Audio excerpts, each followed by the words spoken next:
You understand?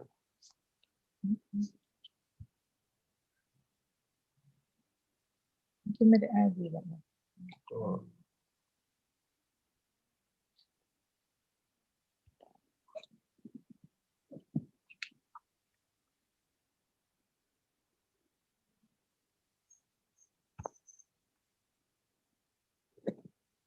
No, they put this in there. Put on this.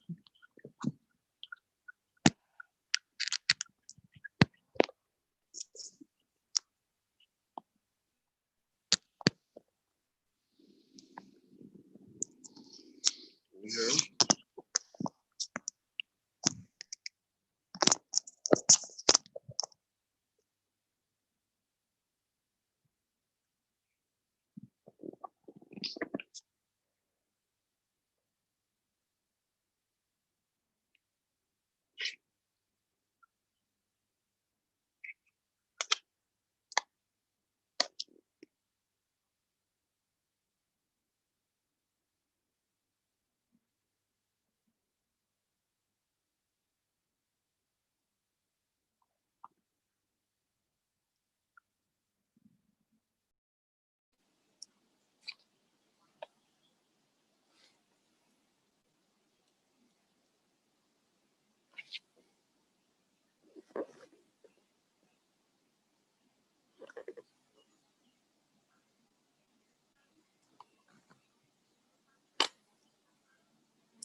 Give me the meeting ID. Let me see if I can go on this. Could you send it on WhatsApp?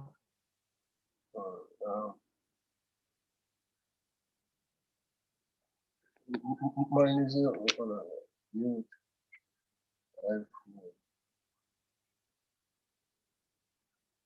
Give me the meeting.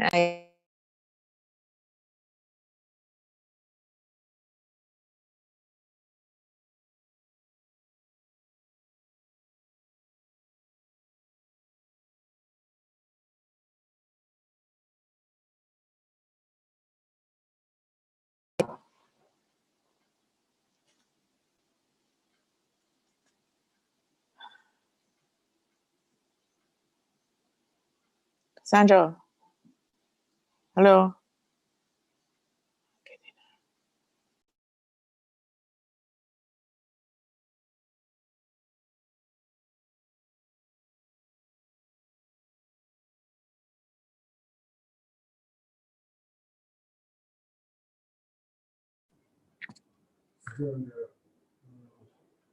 You have the meeting ID?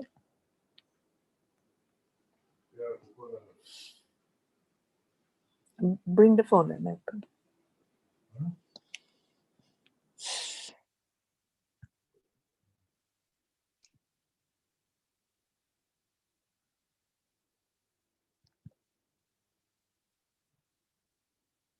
Hello.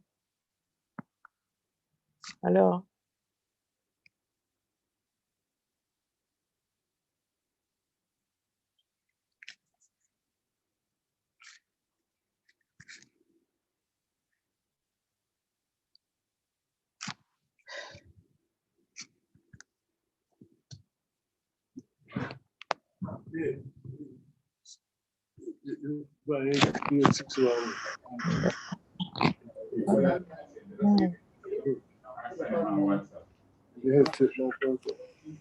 Set up mute.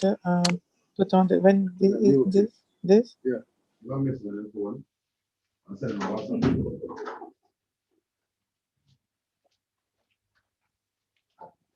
But then there, but I will put it on No, to it's open mic now.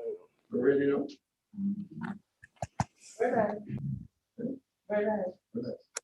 put in the music, the ID. Give me the ID. 861. 861.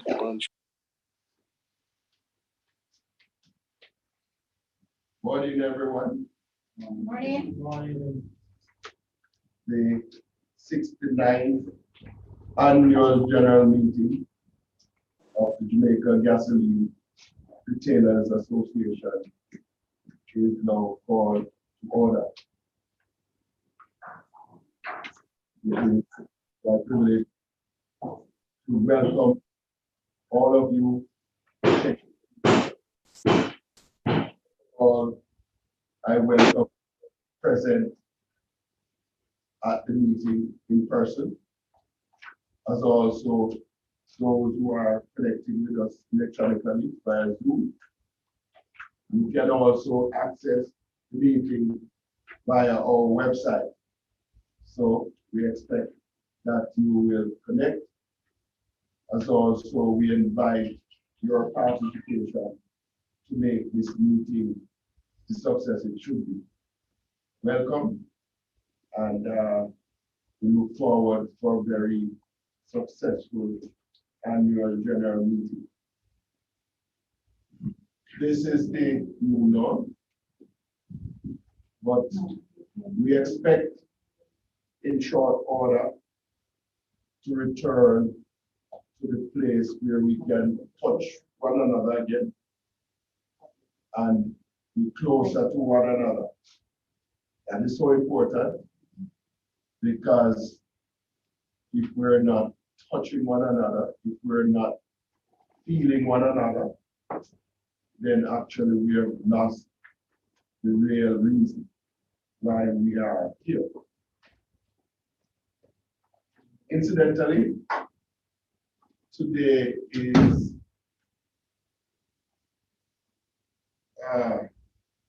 being recognized as the World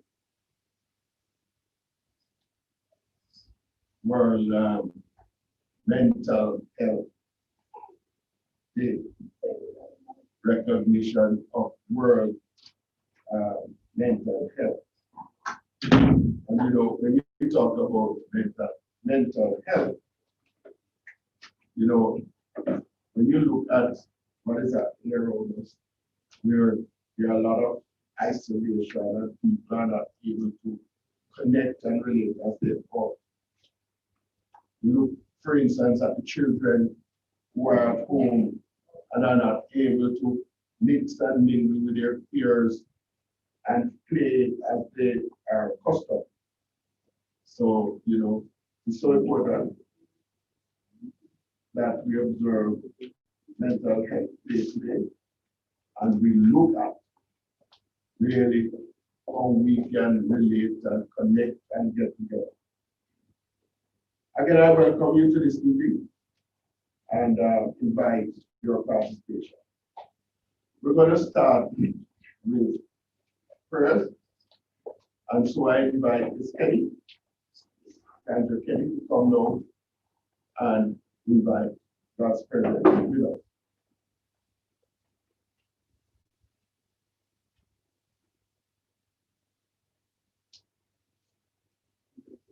I come before you today, and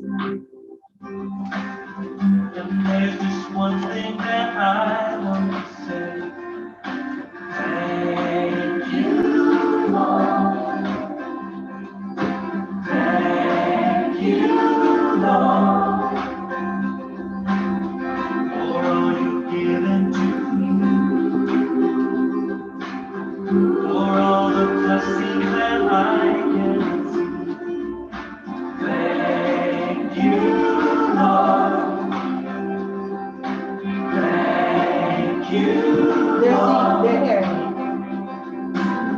With a grateful heart, with a song of praise, with an outstretched arm, I will bless your name.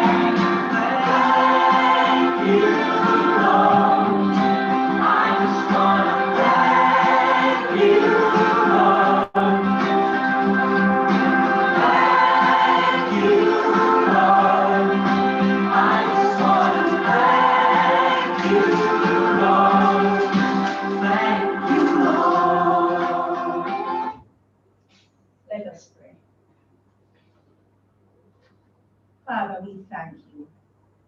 We thank you, Lord Jesus, for every breath we take. We thank you, Lord Jesus, that you are present with us. And we thank you, Lord Jesus, for this another day in the life of the Jamaica Gasoline Retailers Association. Father, we just thank you for every blessing, every grace, every mercy. Father, we just thank you for this year that has been a year of challenge, a year, Lord Jesus, that we have seen our loved ones pass. We have seen, Lord Jesus, a lot of changes in the way we do business, in the way we do life. But in everything, Lord Jesus, you are present with us. And we just want to thank you. Father, we thank you for this past 2 years that President Chung, Gregory Chung, was the president of this great association.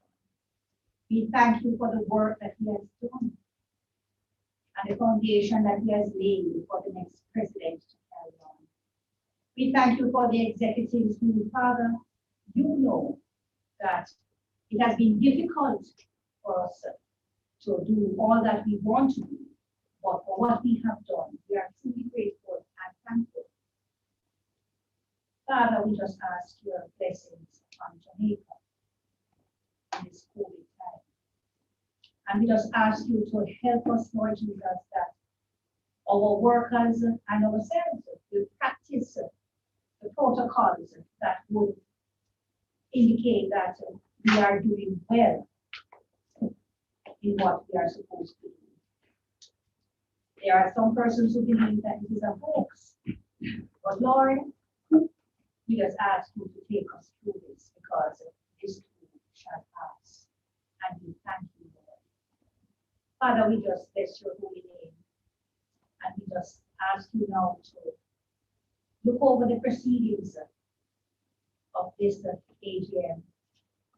And we ask you, Lord, that you will be with us, that you will guide us, guard us, direct us, and protect us. And when we are to leave you, Lord Jesus, you give us journey in us. Father, bless us, guide us, and protect us, even otherwise to us.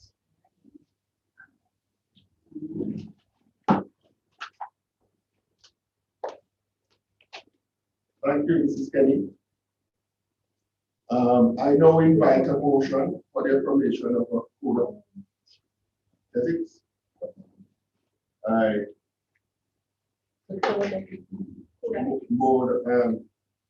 motion affirming our code of ethics. Move by Dan Perham, seconded. Seconded. All in favor? Aye. And I can stand that. Just to remind you that this is our 70th anniversary. And this is a very recognized milestone. And as we go along, we'll have to do some things to indicate or to recognize in 70 years we've lived a good life, we've lived long. And therefore we should do something to acknowledge and to indicate our plans to survive 70 years. Are there any apologies, Pastor? None. No apologies, Pastor. Can I add to the agenda to recognize those who have passed since we've last met? Obituary. We've had quite a number of people who passed since we last met. Do we have a list? President, it's in his report. So you just indicate. These persons will be mentioned in the president's report. But as a mark of respect, can we observe a minute of silence for all those who have passed since we have last met last year? Can we stand and observe 1 minute?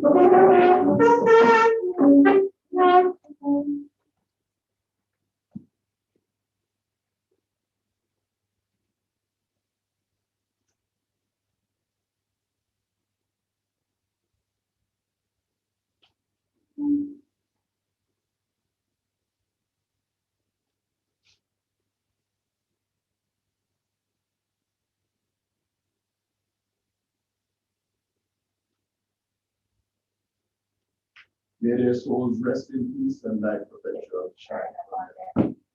Thank you.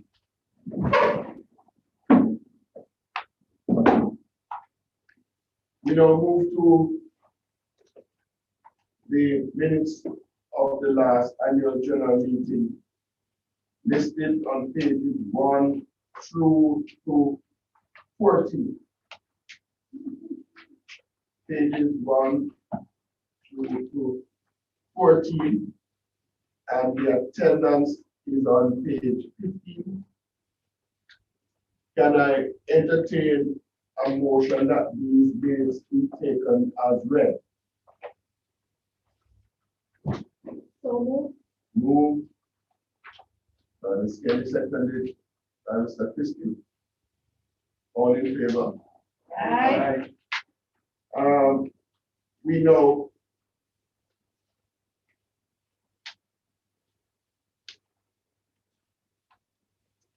take the correction.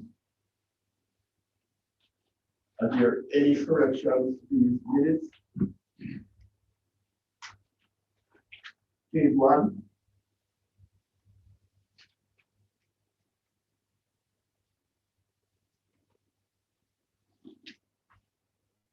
Those on Zoom can indicate by showing your hands if you have any corrections or if you have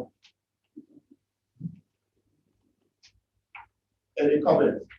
You can indicate by showing your hands. And the corrections on page 1, page 2,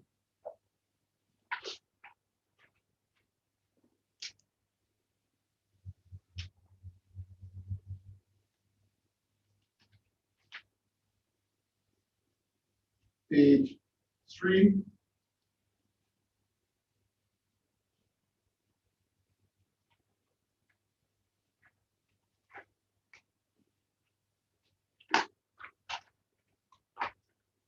any corrections on page 4,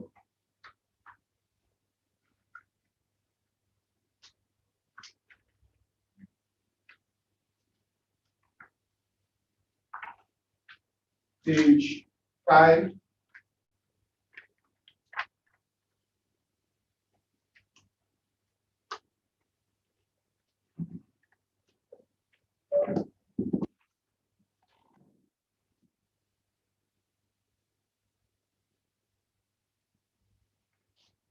page 6 and 7,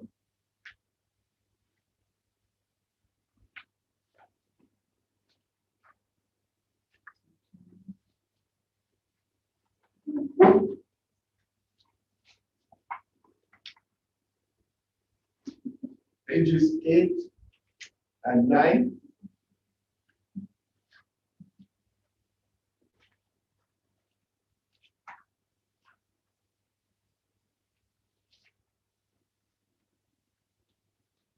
ten and 11,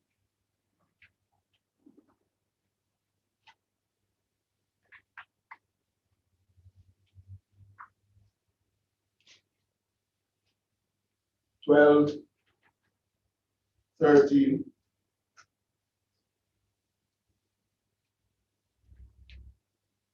14, and 15.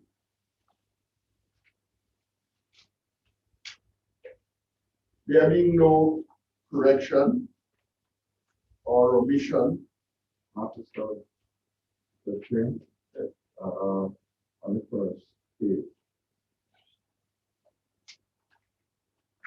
Minute, we have there 67. I know it didn't in 2018. I'm wondering if we have a 67 in 2018. No, it is, if you look at the top, it says 68, so that is a correction, or would be a correction. The 67. That's the 67. Or it refers to the last. No, it's not. No. It's a minute of the 68. And the one at the bottom is a minute of the 67. There being no other correction or omission, I now invite a motion for the confirmation of these minutes. Motion. Please state your name and.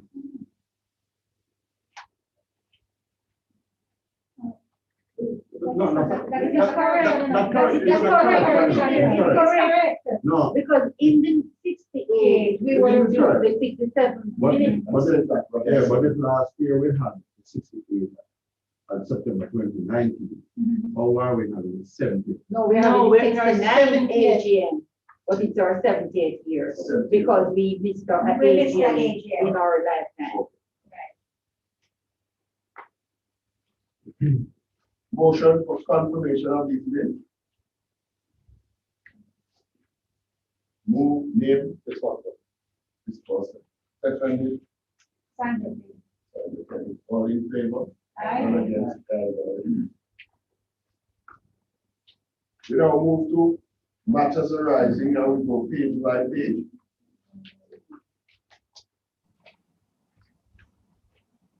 Again, matters arising, page 1,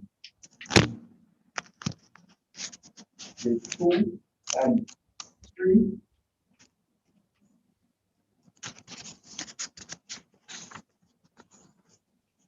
Only thing, until that Mr. Hammond raised, the chairman, just for clarity for the general membership, they're always, the AGM is always 1 year behind our anniversary year, because at one point in our life, we understand the association existence, we understand that there was an AGM that was not held, and as such, it's called. No, remember that when you're for, when you raise for, you have a year before. You have another year after that. Page 2 and 3.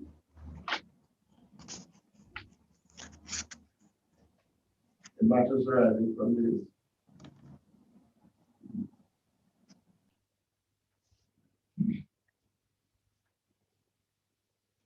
The advert, the road, those road work. And the road where we don't have, we no longer have the folders and the SOP. Mr. Chairman. The impact of the road works is still having, the continued effect on our membership is really, has really been hard. And we now understand that there are certain dealers who are even more severely affected, even because of those roadworks that occurred at the time. The words, what are the matters affecting the number? It's customizing, man. Yeah, but it's right. Yeah, but the roads were. The water or something doesn't. Yes, even though the roadworks are complete, I'm just saying that even we have, members know that they have not recovered from the impact of that, displacement, so to speak. Okay. But, not having recovered and having COVID nowhere. That less movement, exactly, that's There actually is- compounded. less business going on, there's less, shorter business hours and all that type of stuff. I guess it's just a situation that we'll have to work alongside whatever is happening and see how best we can organize ourselves to maximize whatever is out there for us. Some kind of government, I think, especially have some discussion regarding the impact on the businesses generally in some areas. Agriculture, for example. No. So what come of those interruptions, negotiations? Is it because there any like that they don't plan for members, or they were giving any compensation or just that? No, there were no compensation. Compensation. We explored the matter.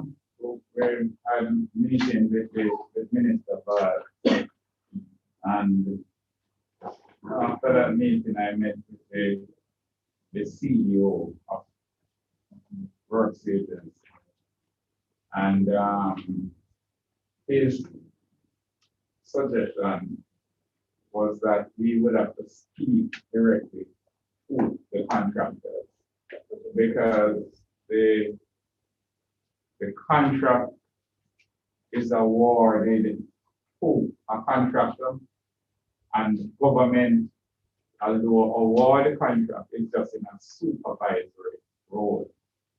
So it is the contractor that carries insurance for those things and everything. So the long and short is that we just get lost in bureaucracy. So it means that we would have to go and have a lawyer to write or serve a claim on the contractor to find out who is really responsible. So that was where we got that. Well, it means that it would not be a JGRA thing. It would be an individual thing, because JGRA is not affected. It's the individual who is affected must carry the claim. What JGRA can do is lobby. But does it worth spending money to go through that process? Let me answer that. Remember now, though, we had met with Minister Bard when he was an officer of Prime Minister, and now he's the energy minister. And so We can raise it we again. can raise it again soon when we see him and see what he can do to effect with the system ministry to get something done. Because as Eddie said, it's a lot of red tape that we get lost in it. Not because the JGRA has not met, has not tried to assist the dealers. The ministers and politicians don't give us feel good talk, but when we get to the work tables, they have the information. Because when I spoke with the CEO, I mean, he just stopped short of saying that the minister didn't understand how the thing works, because they are in an overseeing capacity, the contractor that you have to deal with. Before the contract is awarded, one of the conditions is that you must have insurance to take care of all eventuality. If a man gets killed on this flight, if a truck runs and drops in a hole, insurance is there. So I believe in my own assessment that he's correct. It's the contractor that we have to. Government is the plan, right? Contractor would indemnify the government. So if we sue the government have to get it replaced by the contractor. The contractor indemnify government, you know. That's what the contractor does, indemnify government from any acts or claims arising from what they are doing. So the person we should sue government and let them cover the contractor. We can't sue the contractor. Why? What is it? Why? It's them of the insurance. No, but they indemnify government, you know, against any acts or claims arising from what they do. So how are you going to sue the government if they are indemnified? No, the contractor is the person who the government, so they must remember government power to government and pay the body. Acts based on another. That's why I know contracting. That's how I know. The CEO who understands very well and have years. You should have start with a third, but I don't agree with that. Well, that is what I'm saying. I don't agree with that. Individual I don't have a contractor. I know how those things work. No, but you know, we're asking the question first. is that when any station closed down for almost a year, basically closed because right when Yannick's station closed down, for at least 6 months, totally closed, and maybe it is right, and then partially open for another 3 or 6 months. And you look at the amount of losses. And we're just talking about crew members here. We're not talking about the general business district. We'll have a part. Right? We're talking about the right. When you look at it, you go on the station and the other station. No, we're not talking about the question was asked about does it make sense? But when you look at the amount of losses that you have incurred during that 1 year period, that year, roughly a year, these are all income we're talking about. It's not a question of does it make sense? Is do we have the will? Do we have the will to carry forward and to see where it lies? Because I don't know what I would do because I don't know anything right? Because it's not serious to keep a business afloat until you can start some business. Must be a very big sacrifice. And just to add to that, Bobby, there may be people who may get lost in the process because some people will not be able to survive because of this, and then they code it on top of it. So probably something we need to look at. And not only that, this government things are taking highways and highways and highways and highways. So going to St. Thomas now, some of the people working are very affected, and it's quite just like that because they let us talk, let us burn it on us, and we just stop it and we move on to another project and the same thing again. Okay. The new administration can look at what is possible and to explore any way in which we can, appease the situation. But just to say though, it's the JGRA as an association and a lobby group can lobby, but it's the creature individual decision. So whether it's a group that want to see a lawyer and have them check it out for them, it's not for us to hear and speculate and say it's government and it's that. Get a lawyer, just get a lawyer and get a lawyer. It is the JGRA lobbying on behalf of those persons affected.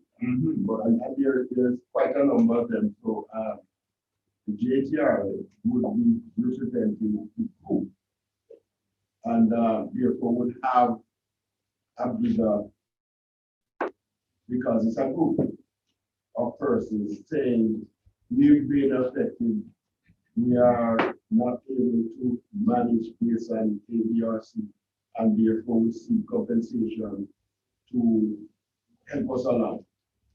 And the JGR will be representing all of those people.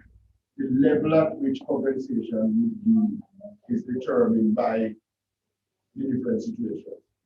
But it is a group arrangement, and it is a JGR that will be the logical unit to lobby.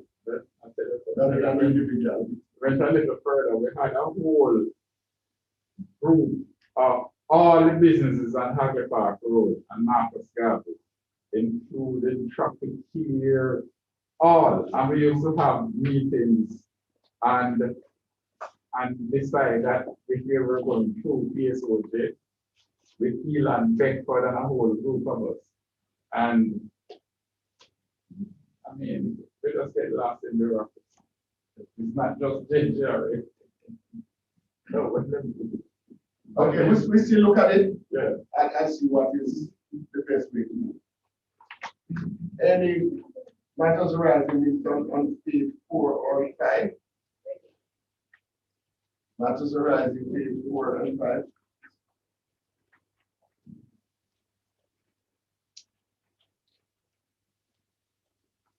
Six and 7 matters arising.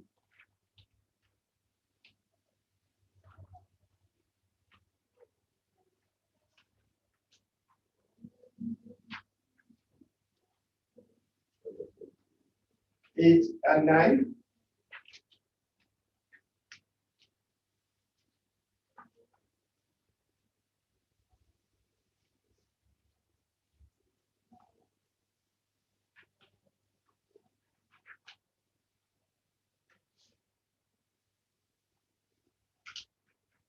10 and 11.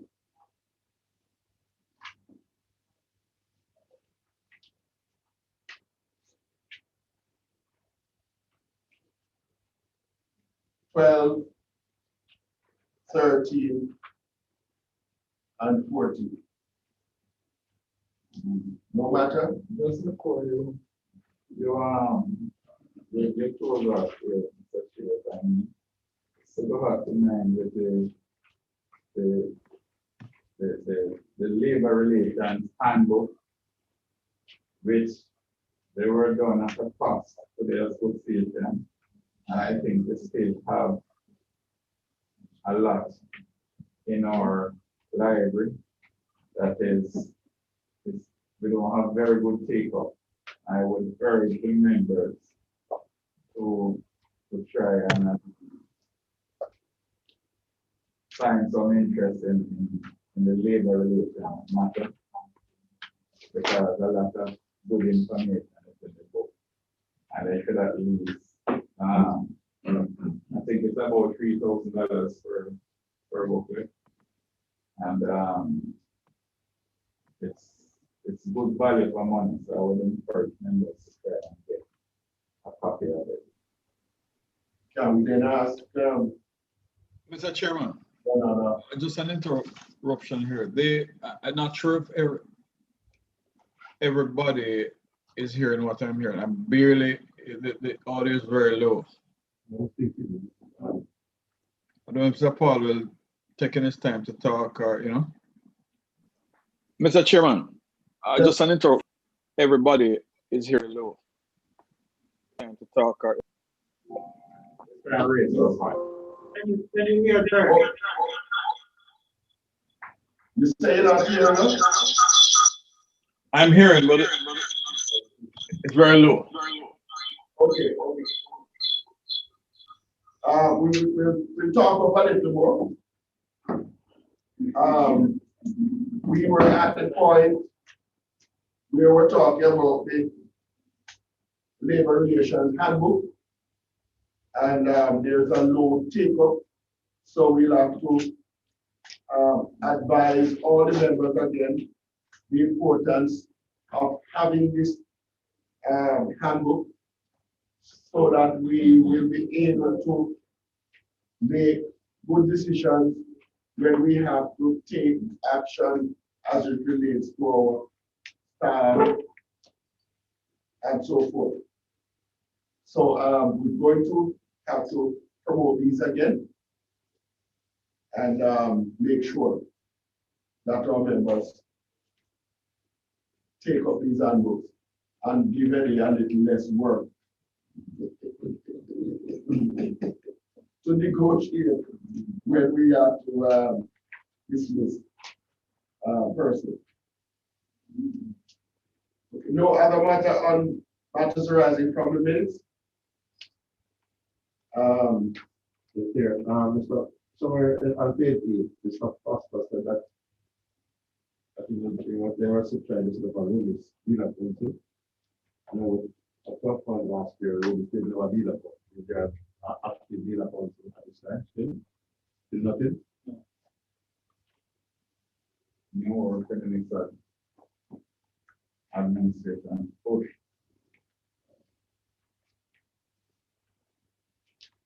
Is that what is it out? Is it a sort of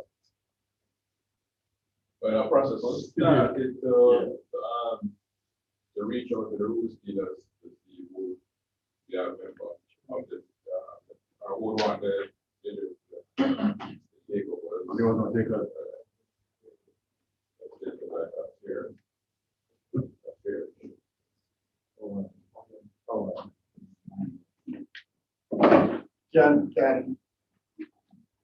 Can those on social media hear us well?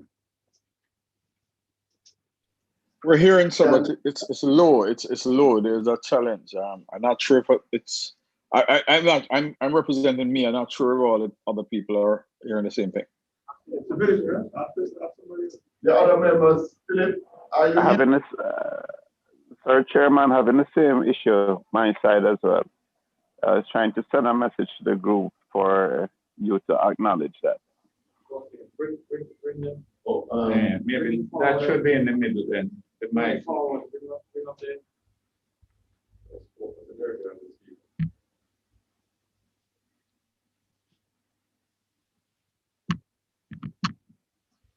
Bring it up.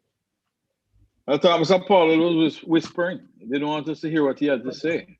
So, okay. No, I would not whisper to you, Derek. I always I'm happy to note, sir. Very happy to note. I want to, I welcome Ms. Pin up with us. She's to make a presentation shortly. Welcome, madam. Matters arising from the minutes closed, but we will now move to this, the minutes of the special general meeting. And that is on page 17. It's a very short minutes. 17, 18, and 19.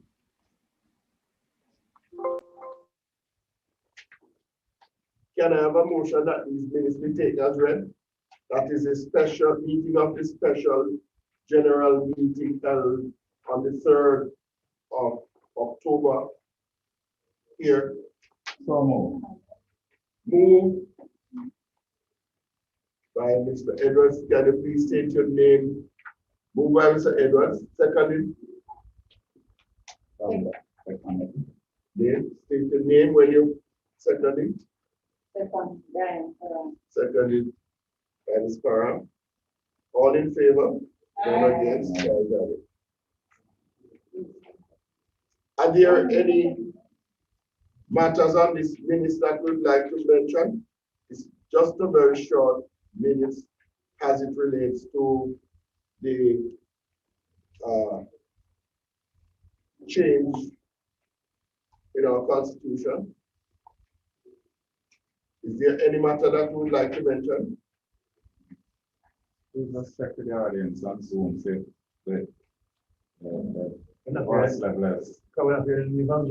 Any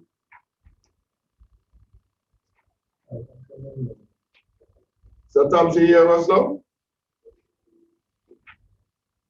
Philip, you hear us? Yes, I'm hearing. Yeah, is there any matter on the minutes of the special general meeting that you'd like to mention? No, not from my side. Seems fine. Here, move on. Okay, no matter arising, matters arising from the minutes flow. I would just like to have a motion to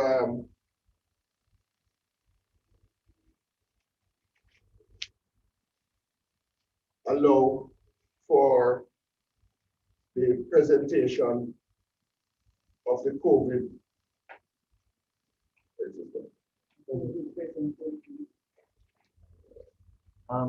Yeah. Where you go? Now we have an indication of this, because we don't know. We have a meeting. Yeah, we have a meeting. How many people are on Zoom? Because we have a meeting, we don't hear anything from those people. So I'm just wondering, apart from the fact that they're not here, we don't hear anything else. No, I understand that, but I'm saying that we have been participating in the meeting. And Well, Bobby, they're not hearing, Bobby, yes, Derek. if they're not hearing you, you won't get to the participation. I can guarantee you that.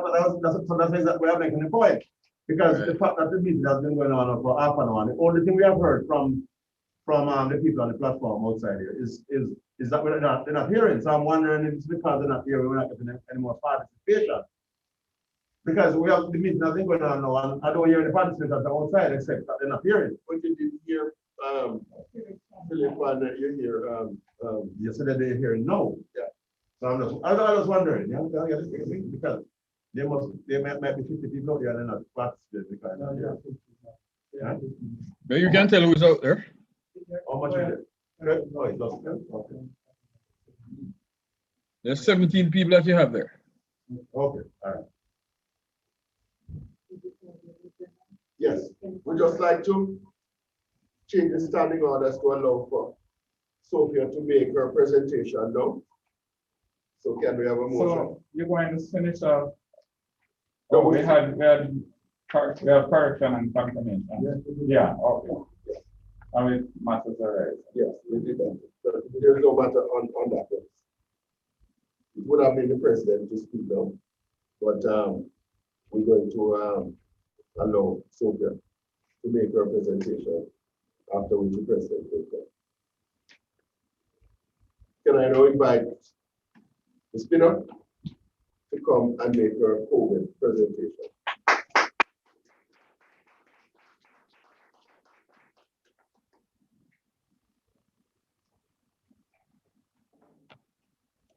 Good morning, everyone. Good morning, Sophia. Everyone. Or good afternoon. Good afternoon. Okay, good afternoon, everyone. Good to see you. I'd like to thank you, Derek. Thank you for craving my indulgence today. I actually, although I really respect the JGRA, I'm not this fancy for a meeting. I actually have a wedding, and originally the wedding was supposed to be 3 o'clock, but with everything going on there, literally this week. You getting married again, Soph? No, you'd have to be the best man if that were the case, Derek. Oh, the best man, I like that, yeah. You know what you saw you start hearing right now? All right,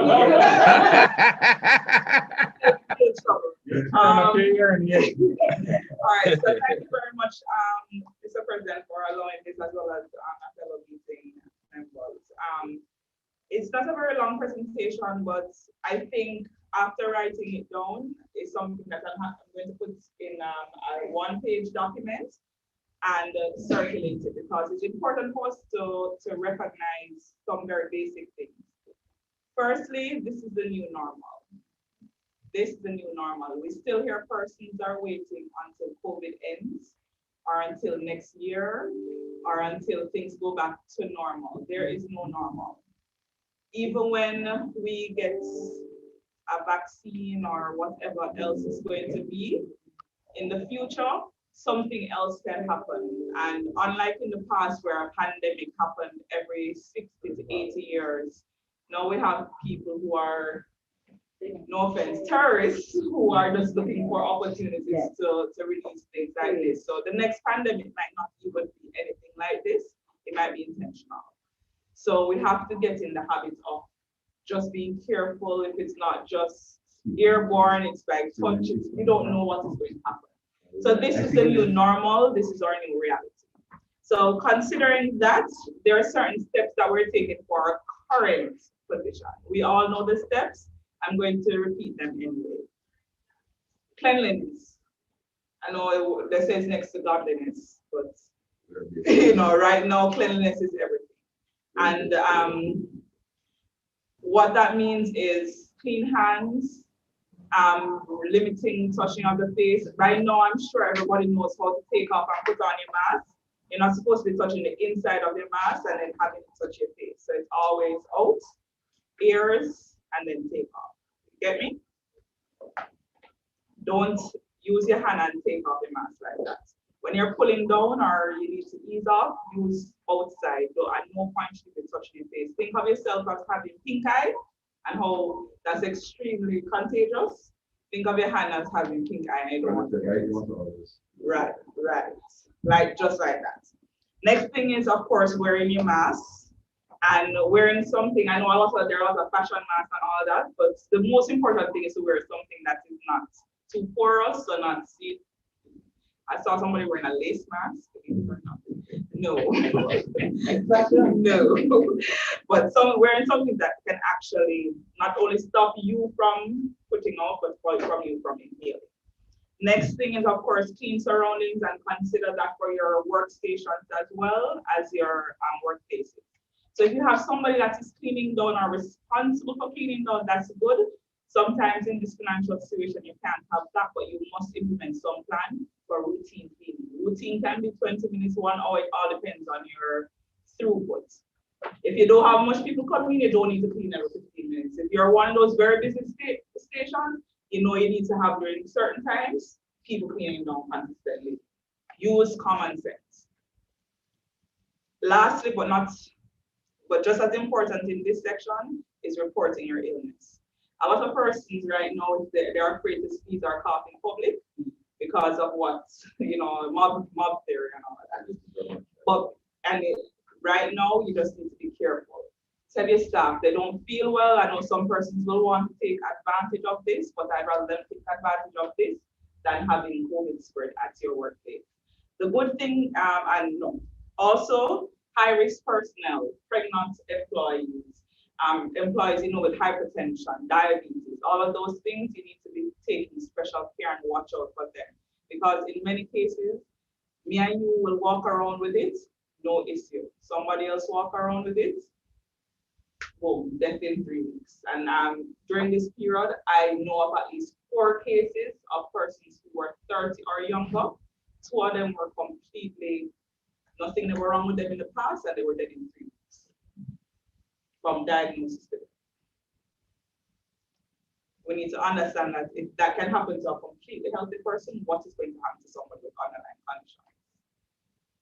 Some people, I've seen pictures of people who survived the war, 100 and odd, being pushed out of the ICU.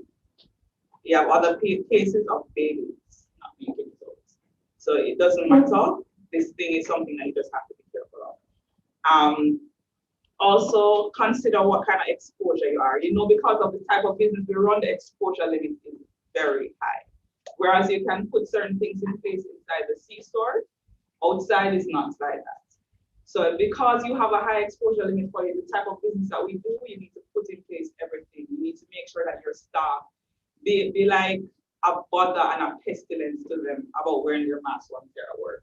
Don't ease up because, boy, you're not telling them this morning already. No. Tell them in the afternoon, tell them in the evening, and when they're on their way home in a group, tell them again.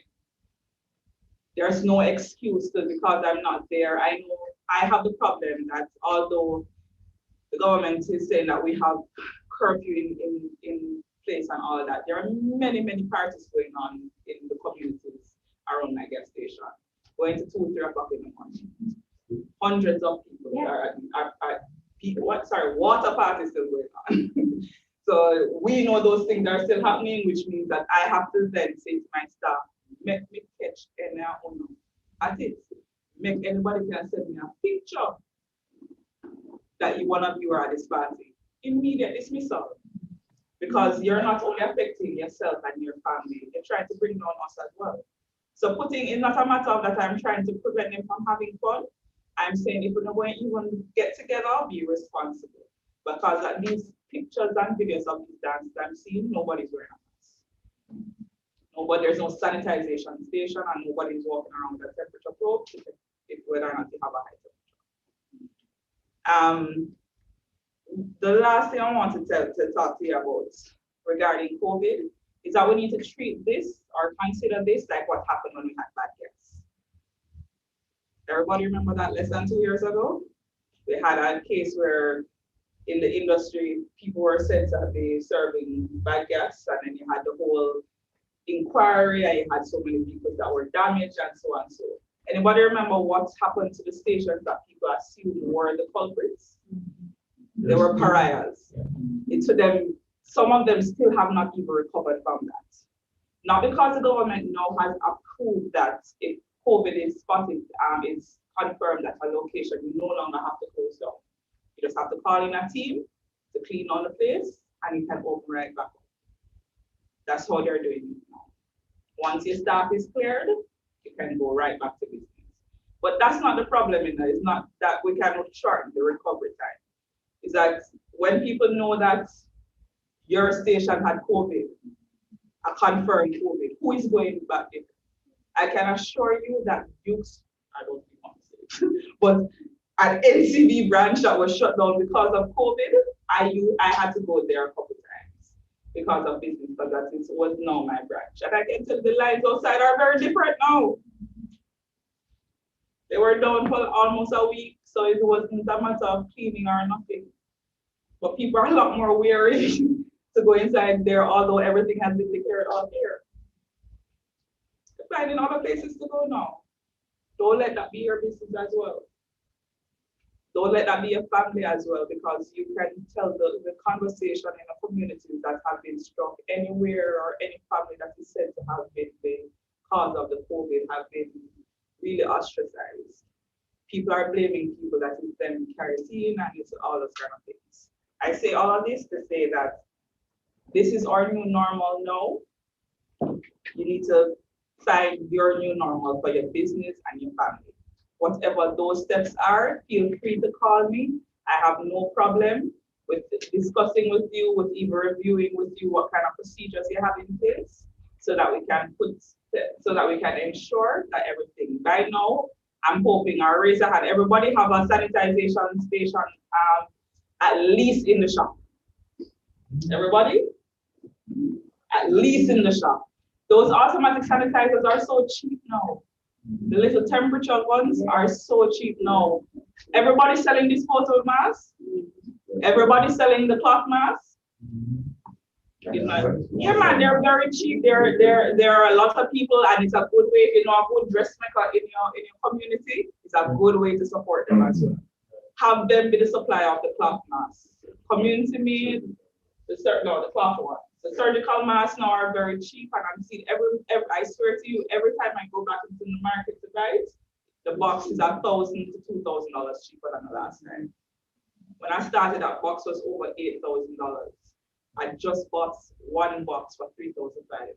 And this morning I was online and I saw a deal for a pack of 3 for 7,000 something. So it's getting cheaper and cheaper because this is the new norm. So that's what I want to get. That's the only thing I really want to get through to everybody. Now, this is our new normal. Even some of our sales will not return to normal for now, because until we can fully move as a society into making this our new normal, we won't be in a place that we can do. So the best thing to do, prevention, protection, and you will have the ability to do everything to reduce your risk to your business and to your family. Any questions? Not question, but I would just like to add to your presentation to say to have regular meetings with your staff to remind them in a forceful way how important it is, because a lot of our staff sometimes are young and they have the mindset that they doesn't apply to them. And so it's important that we keep reminding them from time to time, and as the situation changes, just to update them. And I'd like to also, I know you're going to go through, but before you leave, I'd like to take the opportunity to thank you for this presentation and all the other safety presentations that you've posted throughout the year.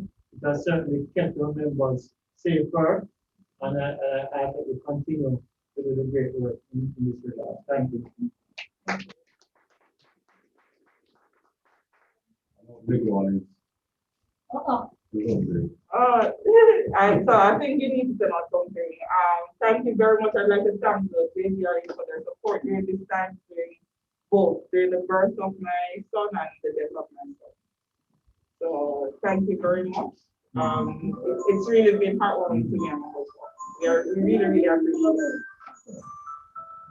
From cradle to grave. I tell you, Thank you very much, Mrs. Spinner. Those who have ears to hear, let them hear. Please follow the protocol and keep as safe as possible.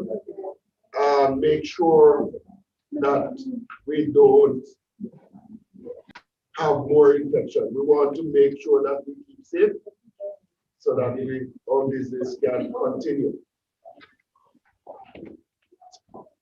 We now return to the standing orders, and I invite the president to come now and give his report. Did you hear that, Derek? Yes, sir. Okay, good. I think the chairman back here, All right, members of the managing committee, JGRA members, colleagues and friends. Chairman Powell, ladies and gentlemen, warm good morning to you all, and thank you for joining us today. I was really looking forward to the usual AGM at the North Coast Hotel, where we can unwind, reset for the upcoming year, and most of all, meet up with members from all over the island. However, as Sophia said before, this is the new normal. I'd like to thank Philip Chung and Mrs. Kenny for making this happen today. Now, what a year this has been, and I'm proud to have been given the opportunity to serve as president for the last 2 years. The petroleum industry affects every Jamaican in one way or another and is constantly changing. As president of the JGRA, I have come to realize that there will always be a challenge in the petroleum industry and a challenge for managing committees of the time and the wider JGRA. This year has lived up to this idea and much more. The COVID-19 pandemic being far from over has changed almost every aspect of our lives and livelihood. JGRA members are struggling. Some have experienced up to 70% decline in sales, while expenses are still climbing. Many of our dealers have found that they are now in breach of the Disaster Risk Management Act simply by going to work. Let's turn some of us into outlaws. And the very survival of our members have become a major concern, with infection and death toll rising each day.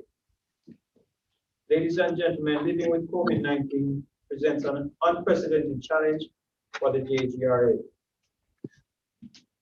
In addition, we have lost so many great people this year, with Mr. Delroy Collins, Mr. Clarence Harrison, Desi Whittingham, Mrs. Evelyn Henry, of course, Sophia Pinnock's baby Zuriel, Dave Chinloy's mother, Diane Param's mother, IDP Philip Chung's aunt, Clint Wilson's daughter, Annette Wong Lee's husband, Delroy Christie's sister, Wendy Rousseau's mother, and my manager, Mrs. Lawson. I'd like to extend my deepest sympathies and condolences to members and their families. Mr. Graham's wife. This being the end of my presidency, I'd like to highlight some of the things the managing committee has been busy working on over the last 2 years. The PAC, or Petroleum Advisory Committee, is now restarted, and Mr. Thompson represents the JGRA on this board. We believe this would benefit JGRA members because the purpose of this board is to discuss differences among stakeholders of the petroleum trade in an effort to harmonize the trade. Bad gas saga, or the payments for the bad gas saga to motorists, have been completed, and we are hoping that this will be the last of the bad gas here in Jamaica. We are an organization that came up publicly to advocate for the compensation of motorists, and we brought it to 3 energy ministers until they followed through with it. I'd like to acknowledge the negotiating team for their great work. It took a while, but hard work pays off. In an effort to reach out to dealers and gain new members, VP Thompson and Special Projects planned and executed bus tours, 2 in the central, 1 in the northern, and in all we visited 32 members and 6 London. They also executed the Lifetime Achievement Award, which was held in Mandeville with 3 recipients: Clint Wilson, Arthur Phillips, and George Bird. This award ceremony was well attended, and it was filled with love, appreciation, and respect. I'm not going to go over too much, but the major road infrastructure development program is still an ongoing problem. We discussed it earlier. The JGRA met twice with the PSOJ president to discuss the impact. As chairman of the negotiation team, Eddie Edwards said that we will have to continue advocating And members will have to bring the legal team to get compensation for this work. We'll also bring it up in discussion with Minister Vaz, our new energy minister, to see what direction we really need to take on this matter. But our members have been severely affected, and this is not the end of the road work. It will continue in other areas. So the association has to play a role in getting some guidelines of how best to survive when when the government is improving the roads near your gas station. Now, special projects is a committee that plays a role in almost all events, which means that they are constantly meeting and planning event after event, or they're supporting other committees. Special projects hosted a successful fish fry in November and the Christmas line in December. I'd just like to acknowledge Chairman Kenny and her team. Wonderful job. Can you get on?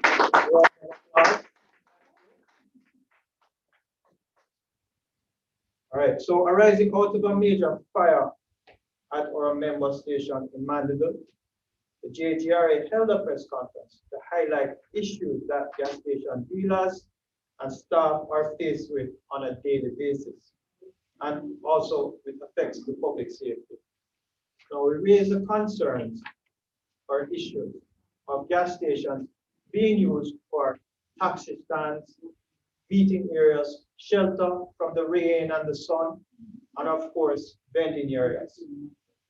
We have committed to embark on a media campaign to educate the public on the safe use of gas station forecourt, and the campaign will require all stakeholders of the petroleum trade to come together to assist this process. We're also going to standardize fire safety protocol that all members must abide by. Now the public is looking for this. The media is looking for it. JGRA members, we have to upgrade our fire safety protocols. I want to highlight that employees are to be trained in the safety protocols, fire safety, before and during employment. That is one of the things that everyone is looking for. And because we have a high turnover, it is very easy for our employees to slip through without the fire training. VP Thompson is advanced in discussion with UTEC to develop a training program for pump attendants, which will include fire safety. And in the meantime, please ensure that everyone is trained. We have also identified that the public liability insurance coverage of dealers really needs to be reviewed, with most dealers covered for only $10 million for public liability. I'm asking all members just to review what coverage you have in place and to ensure that you're sufficiently covered. We have cars that are costing more than $10 million now. So for us to have our gas station and our limit on our coverage is $10 million, we really have to think about that if there was a major issue. How would we steer? 10 million, you mean 20? No, 20? 10. A lot of them is 10. 10? 10. Or was it 20? Right. So you really have to analyze it and look at what you can afford and how the station is covered. Because, you know, we're in an industry where we handle dangerous and flammable fluids, and things can happen. Right? While COVID has slowed down most businesses, the one thing that has continued to grow is crime, and in particular, crime at gas stations. JGRA members have been hit with crime from robberies to break-ins. The JCF also has limited resources. Therefore, technology must be embraced to assist in this effort. And although, as you all know by now, the Ministry of National Security has launched a nationwide CCTV security program called the Jamaica Eye. The JGRA has signed an agreement with Jamaica Eye, and we are actually the first organization to partner with the Jamaica Eye, and there's presently 7 gas stations that are on and more to come. I'm urging all members to join the Jamaica Eye program. It will assist in keeping you safe and of course the wider community. We have been using the Zoom platform to host all meetings since March. We held our half-yearly meeting, or what we call it a town hall meeting, and the meeting was well attended, and members appreciated the thorough presentation by Director Sophia Pinnock and Mr. Wayne Strong. June also saw the road safety team headed by First Lady Diane Parent host an annual church service at the Most Holy Trinity, and it was live streamed and well attended. The launch was also virtual, and it was well attended with Mr. Williams as our guest speaker. The road safety campaign this year was particularly difficult because the team had to pull it off without any sponsorship. I'd like to acknowledge this accomplishment and congratulate Diane and her team for pulling off a road safety campaign without $1. Thank you.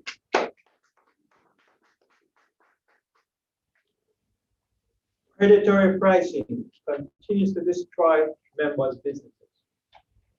Now, 2 new petrol stations have opened in Mandeville and Lindsay that have embarked on a business model that features ultra-low prices, up to $20 below prevailing market rates.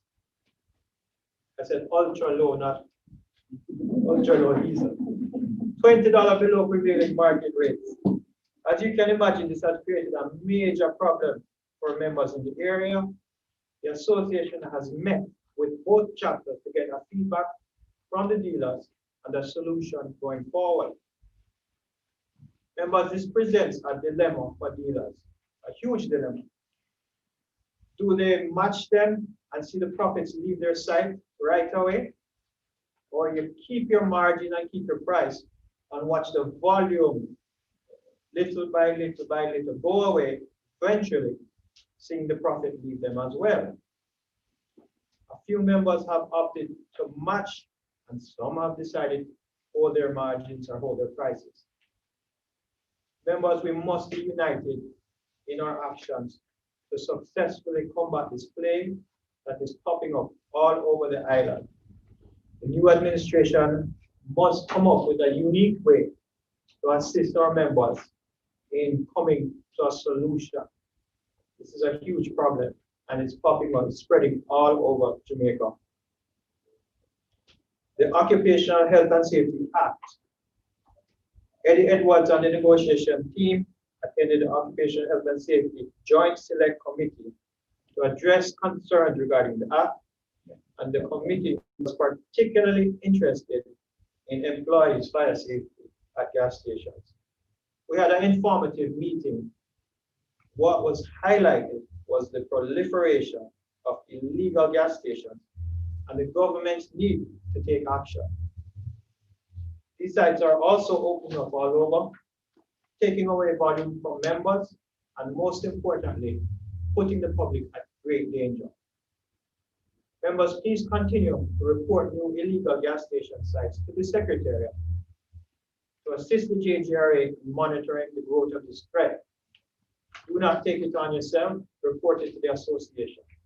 This is what we're here for. We must continue advocating for the government to eliminate the illegal gas station business, and it must be a mandate for the upcoming administration. Franchise fees and COVID-19. With a downturn in volumes, our members have found great challenges in paying the high franchise fees, and the marketing companies have been slow to react to reducing their fees. This is threatening many dealers' businesses, and if your opening hours are significantly reduced, your customers' buying power reduced, school, hotels, and other businesses close, it is reasonable, more than reasonable, for dealers to seek a form of reduction in franchise fees. Some marketing companies have gone so far as to give discounts and shortly after change their position 180 degrees and ask for it to be paid back immediately. Can you imagine that? As you can imagine, this has put many dealers in crisis because they were not in a position to repay these fees, which by now would add up to a substantial sum. Colleagues, the genesis for the unethical and unfair practice is in the contracts that have been forced upon us as dealers. When marketing companies give us contracts with clauses that give them every imaginable right in all aspects of the gas station, these are the reasons why. We must continue to advocate for fair contracts, however difficult.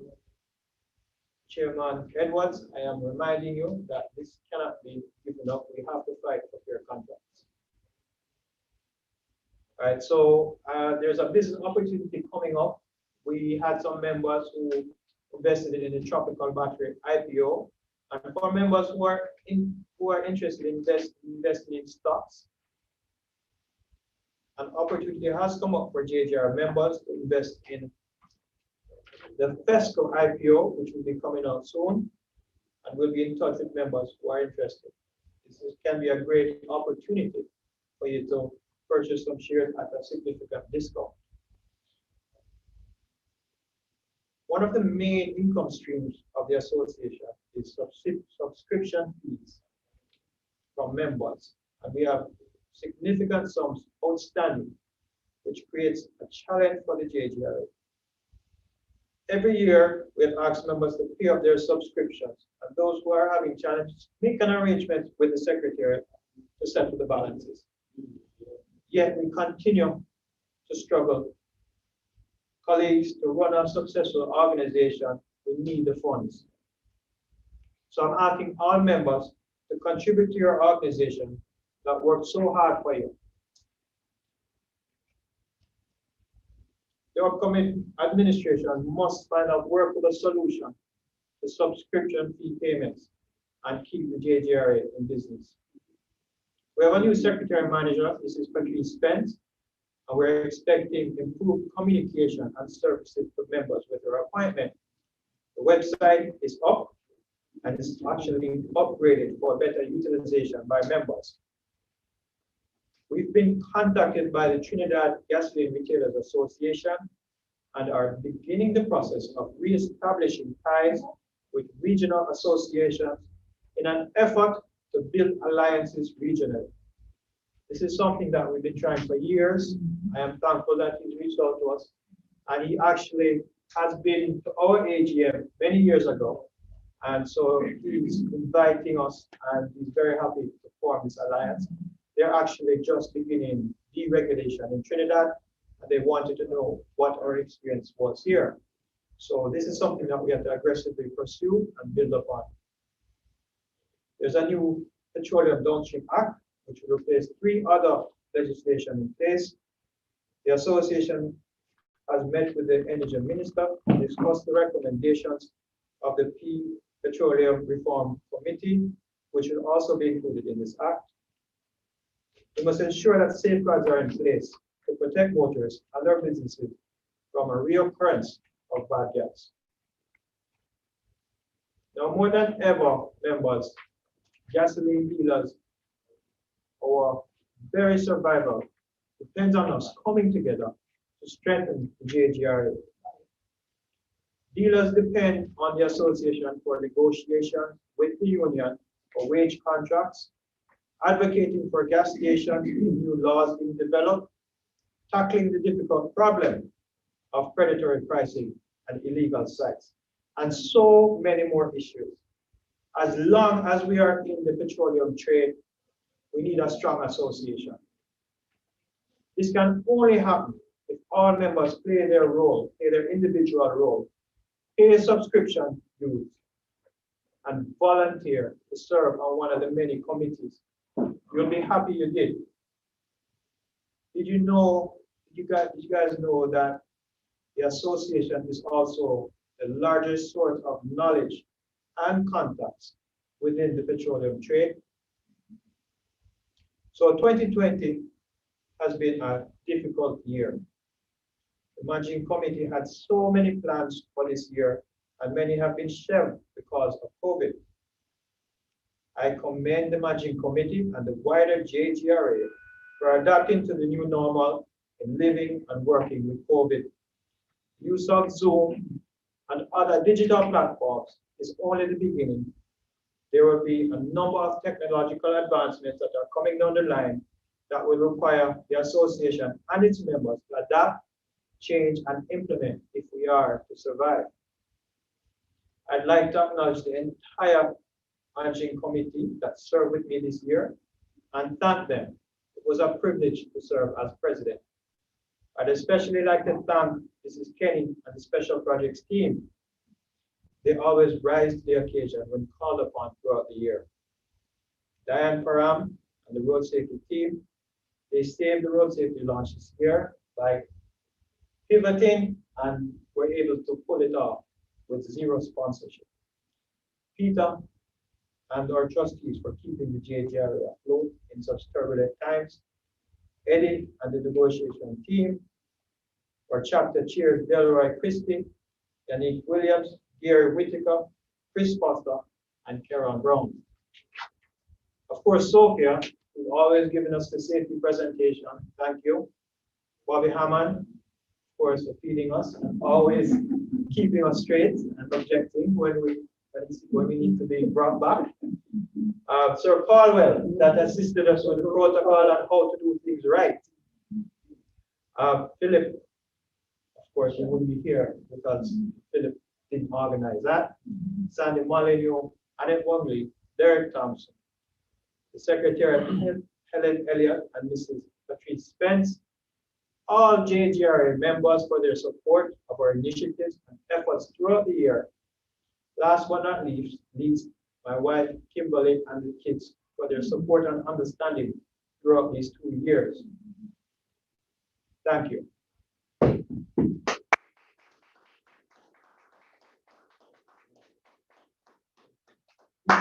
We should all be very pleased with what we as the JGRA accomplished this year, even with COVID. Most of what we have set out to do was accomplished, and we have been so kind. We've left back a few tasks for the incoming president to accomplish as well.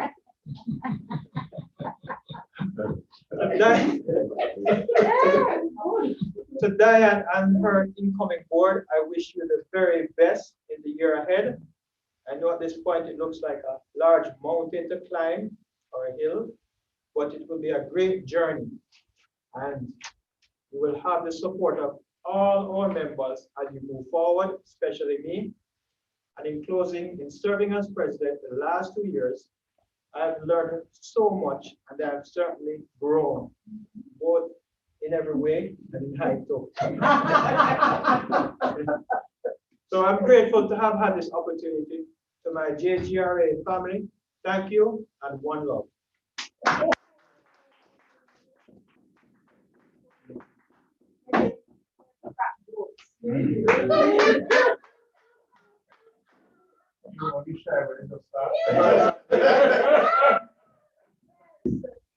Fantastic report from the president.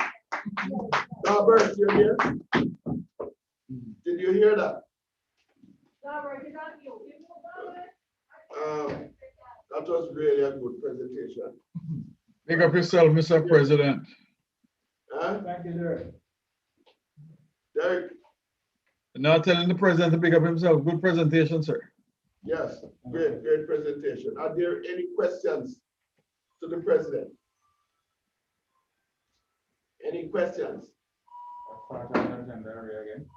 The president's report. Yeah, but.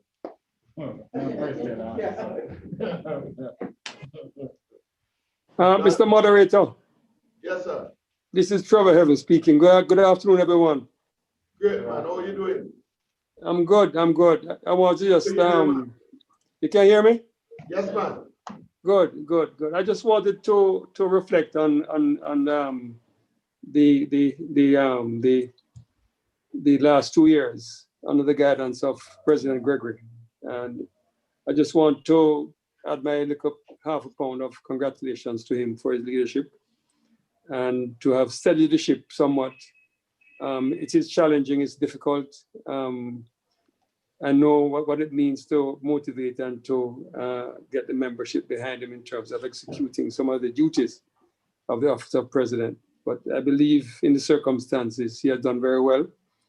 And I want to, on behalf of the membership of the association, just congratulate him for the job well done. And I look forward to the incoming administration, hopefully under Diane Parham. And I believe she's able and willing to carry on the mandate that we have and the predecessors have set for the JGRA. Again, it's a pleasure to be here with you and to join with you. Well, that's it. I'm done. Good, thank you coming from a former president. That's Good, Chairman. Any other comment? Good, thanks very much. We move on. Peter, is financial report. Can we merge it with the auditing statement, presentation of the auditing statement? No. Two different things. But is it one and the same? No. Auditor and the two of them go together. He's a member while the auditor is an independent opinion. Yes, but all I'm saying, he makes his presentation and then the auditor. They're not here. But they're not here. No, They're here? They're outside? no, they're on Zoom. Zoom. Oh, they're on Zoom. Yeah, but it is the same time after Peter presents his thing, then they present it in one auditing statement. Okay, all right. It is one statement.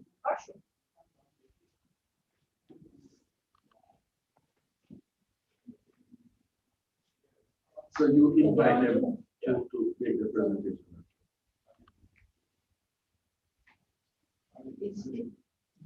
It's Sharon. Good afternoon, everyone. The treasurers. Everybody hearing me? Gary? Yes, man, very well.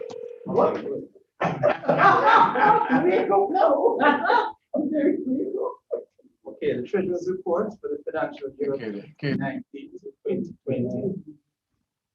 This financial year was a year of mixed fortunes for the association. For the first time in several years, the association has recorded a deficit before tax. The second page.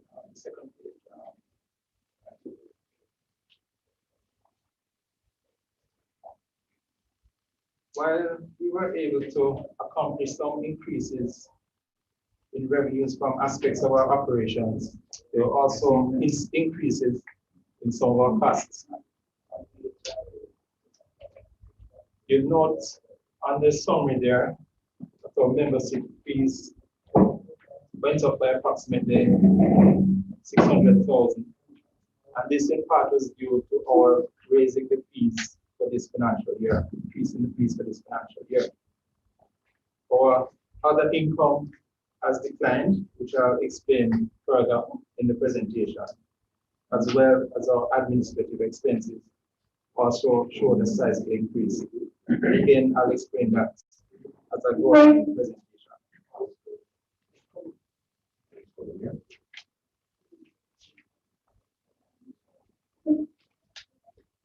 Patrice, the fourth page. Yeah.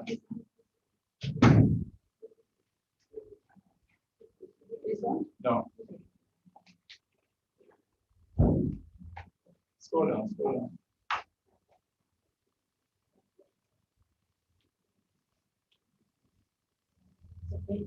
Yes, this one, that one. Stop there. Okay.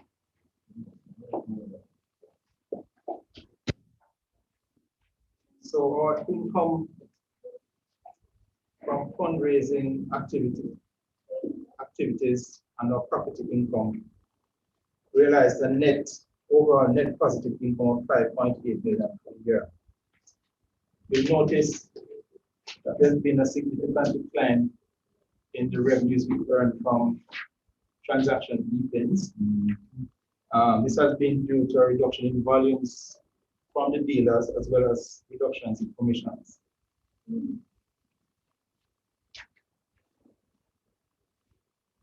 We recorded surpluses in respect of our calendar sales, yearbook, and of course, our rental income continues to provide a sizable source of income to the association. I need to point out to you the loss that we recorded on meetings and conventions. In the prior 2 financial years, we had the benefit of surpluses from the trade shows. There was no trade show in this financial year. So what is reflected there as the loss, it represents expenses that we were not able to recover from members as we should. So like our meeting expenses, board meetings, the Christmas line, and some other costs associated with the AGM would have contributed to this. Yeah, so Sandra looking at it. So like if they for the, it's like for the AGM line, if they for the speakers that we have to pay for, etc. Right? And again, as I said, our meeting costs, board meetings, and some aspects of the half yearly. Yeah.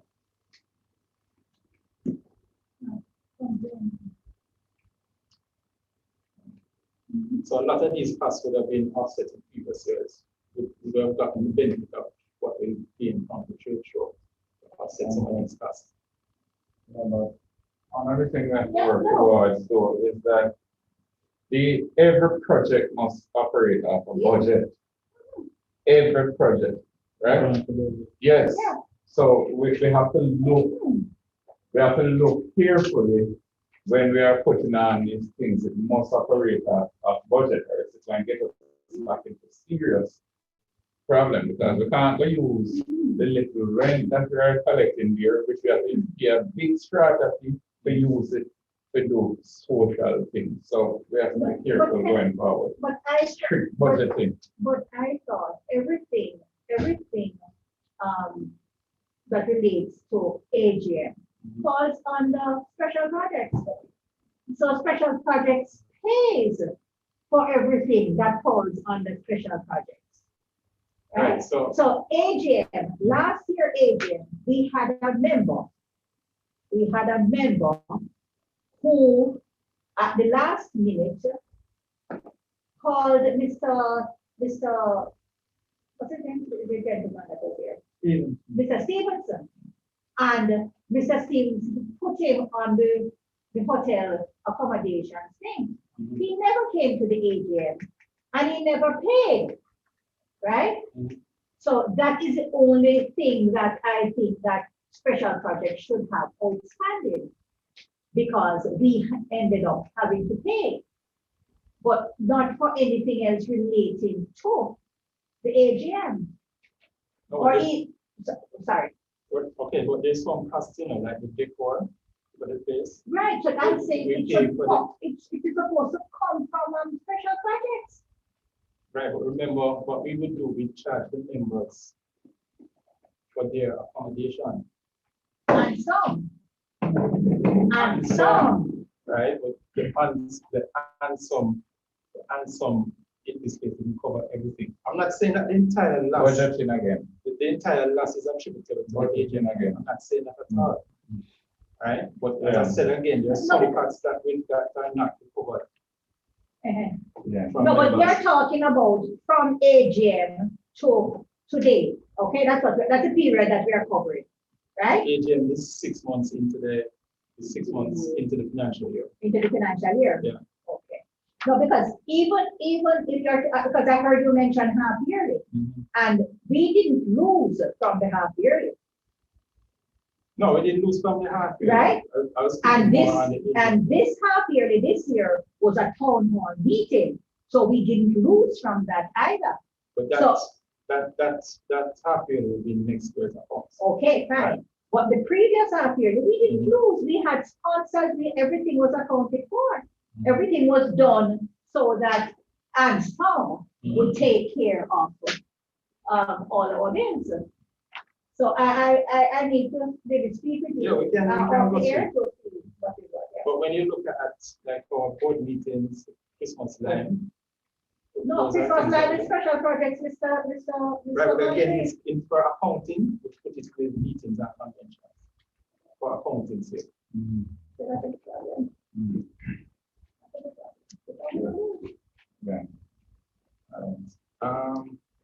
next Mr. page. Banco, Yeah, there you go. There you go. Next page. All right. Okay, so admin costs went up by 1.3 million compared to the previous year. And in large, this was due to increases in staff costs. The increase in staff costs would be in relation to the executive director that we had serving at the time, for the time.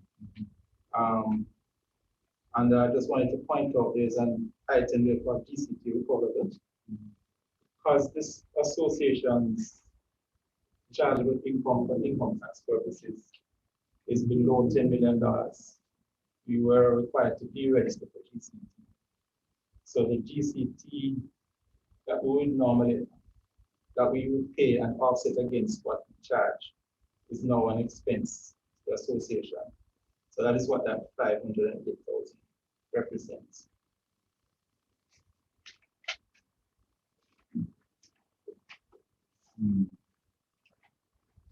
All right, I'll make some comments on the balance sheet. So that's the first page.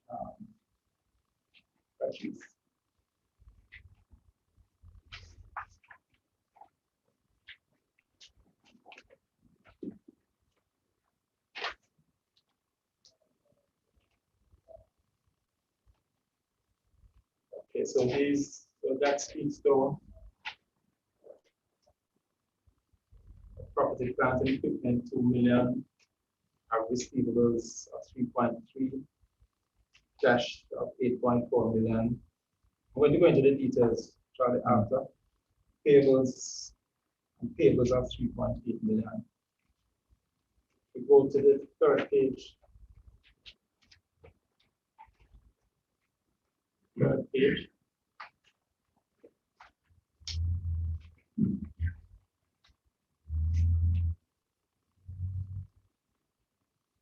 Let's go down a little bit. Number 8. Right. So that is the composition of our receivables, 3.3. Of course, dominated by membership fees. We still continue to grapple with. On the next page. Before you move from there, I know that the receivables for membership is lower this year. Is it because of higher cost or less members? Higher paying or less? There was some success in bringing it down. It's not where we want it to be. Certainly not where we want it to be. I'll speak to that. Okay, shortly. On the next page.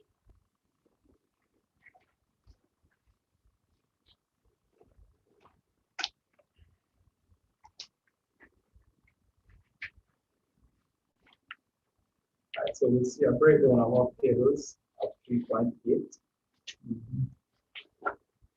A breakdown of our cash holdings of 8.4 million.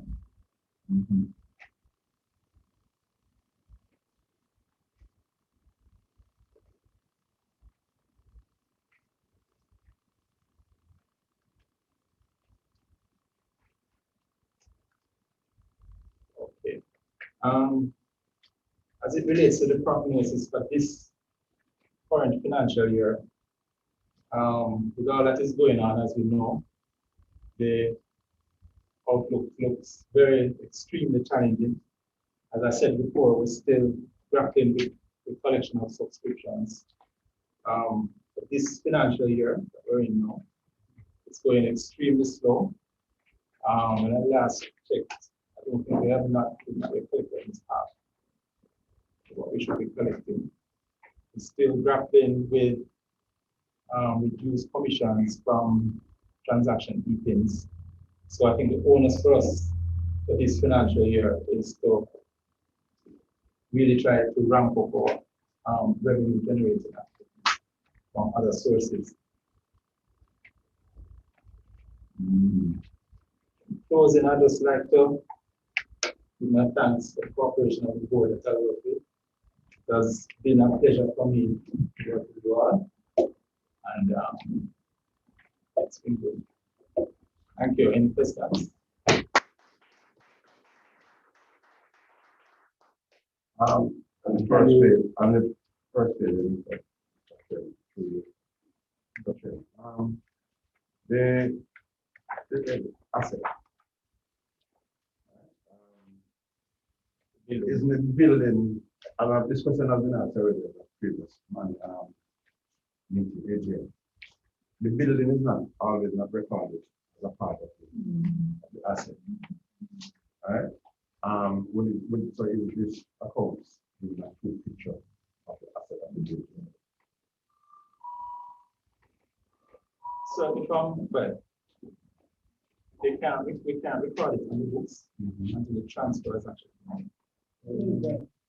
So we legally transfer. All right, and as we discussed before, the cost to do that, yeah, it's well, it's prohibited at this time. Until it's actually transferred. Substantially, no. From a transfer. So, it's not a lot of money right now. we can transfer. And to is there any other encumbrances, technicalities why we would not want to transfer the cost of transfer where it is now?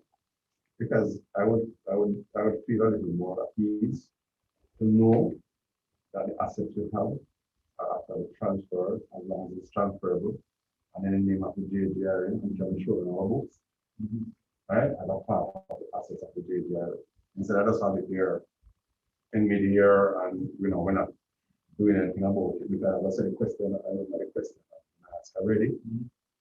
Either the last one or one before, I was general meeting, and I'm still wondering why we lingering, I'm sure we have some money, and I don't know what to use some of that money to do the transfer, if it can be done, based on the cash we have at hand, right? Find some means to get the transfer. Naturally, the only mean I think anyway is by having the cash. But I don't feel comfortable by this. Every year we pass it saying that this is what it is, and this is what it is, and this is what it is. I prefer to know that the JGRA had the asset transfer in the name, and it is seen on the book and belonging to the JGRA. Because then we have to be paying the taxes, that's what I'm quite saying. Right. Well, I support that. So I guess that's something the trustees can begin to take up. Yeah. Okay. And I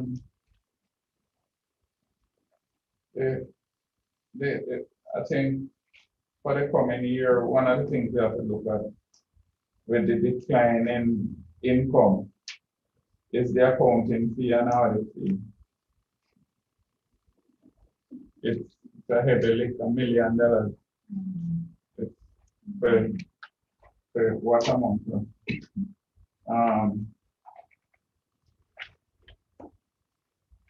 So Mark have some quiet talk about. Quiet talk. Can we invite the auditors to make a presentation so that we just close that, because it is really the treasurer and the auditors. I mean, kids there. I'm here. I'm here. Oh. Was there a question? Yes, we'd just like to have your independent report as to how our finances went for the year. Okay. All right, good afternoon, everyone. All right, so the report is 3 pages long.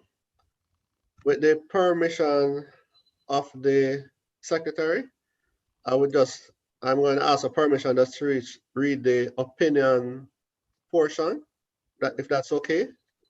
Yeah. All right, and I want to stress that the opinion I will read, it's a unqualified opinion, which is the good opinion, right?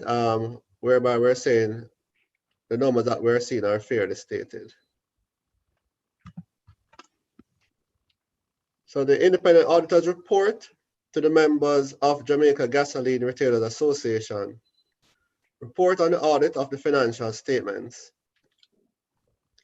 We have audited the financial statements of Jamaica Gasoline Retailers Association, the association, set out on pages 1 to 34, which comprise the statement of financial position as at the 31st of March 2020, the statement of comprehensive income, statement of change in equity, and statement of cash flows for the year then ended, and notes comprising significant accounting policies and other explanatory information.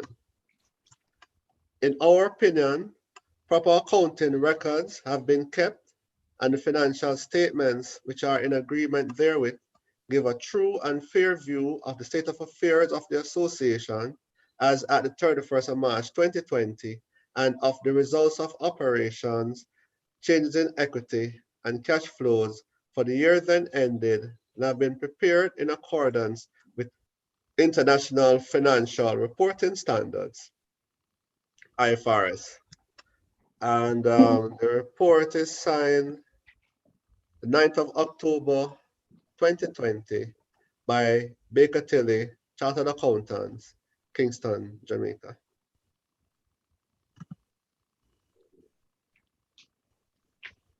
Any other item that you'd like to mention in terms of the statement?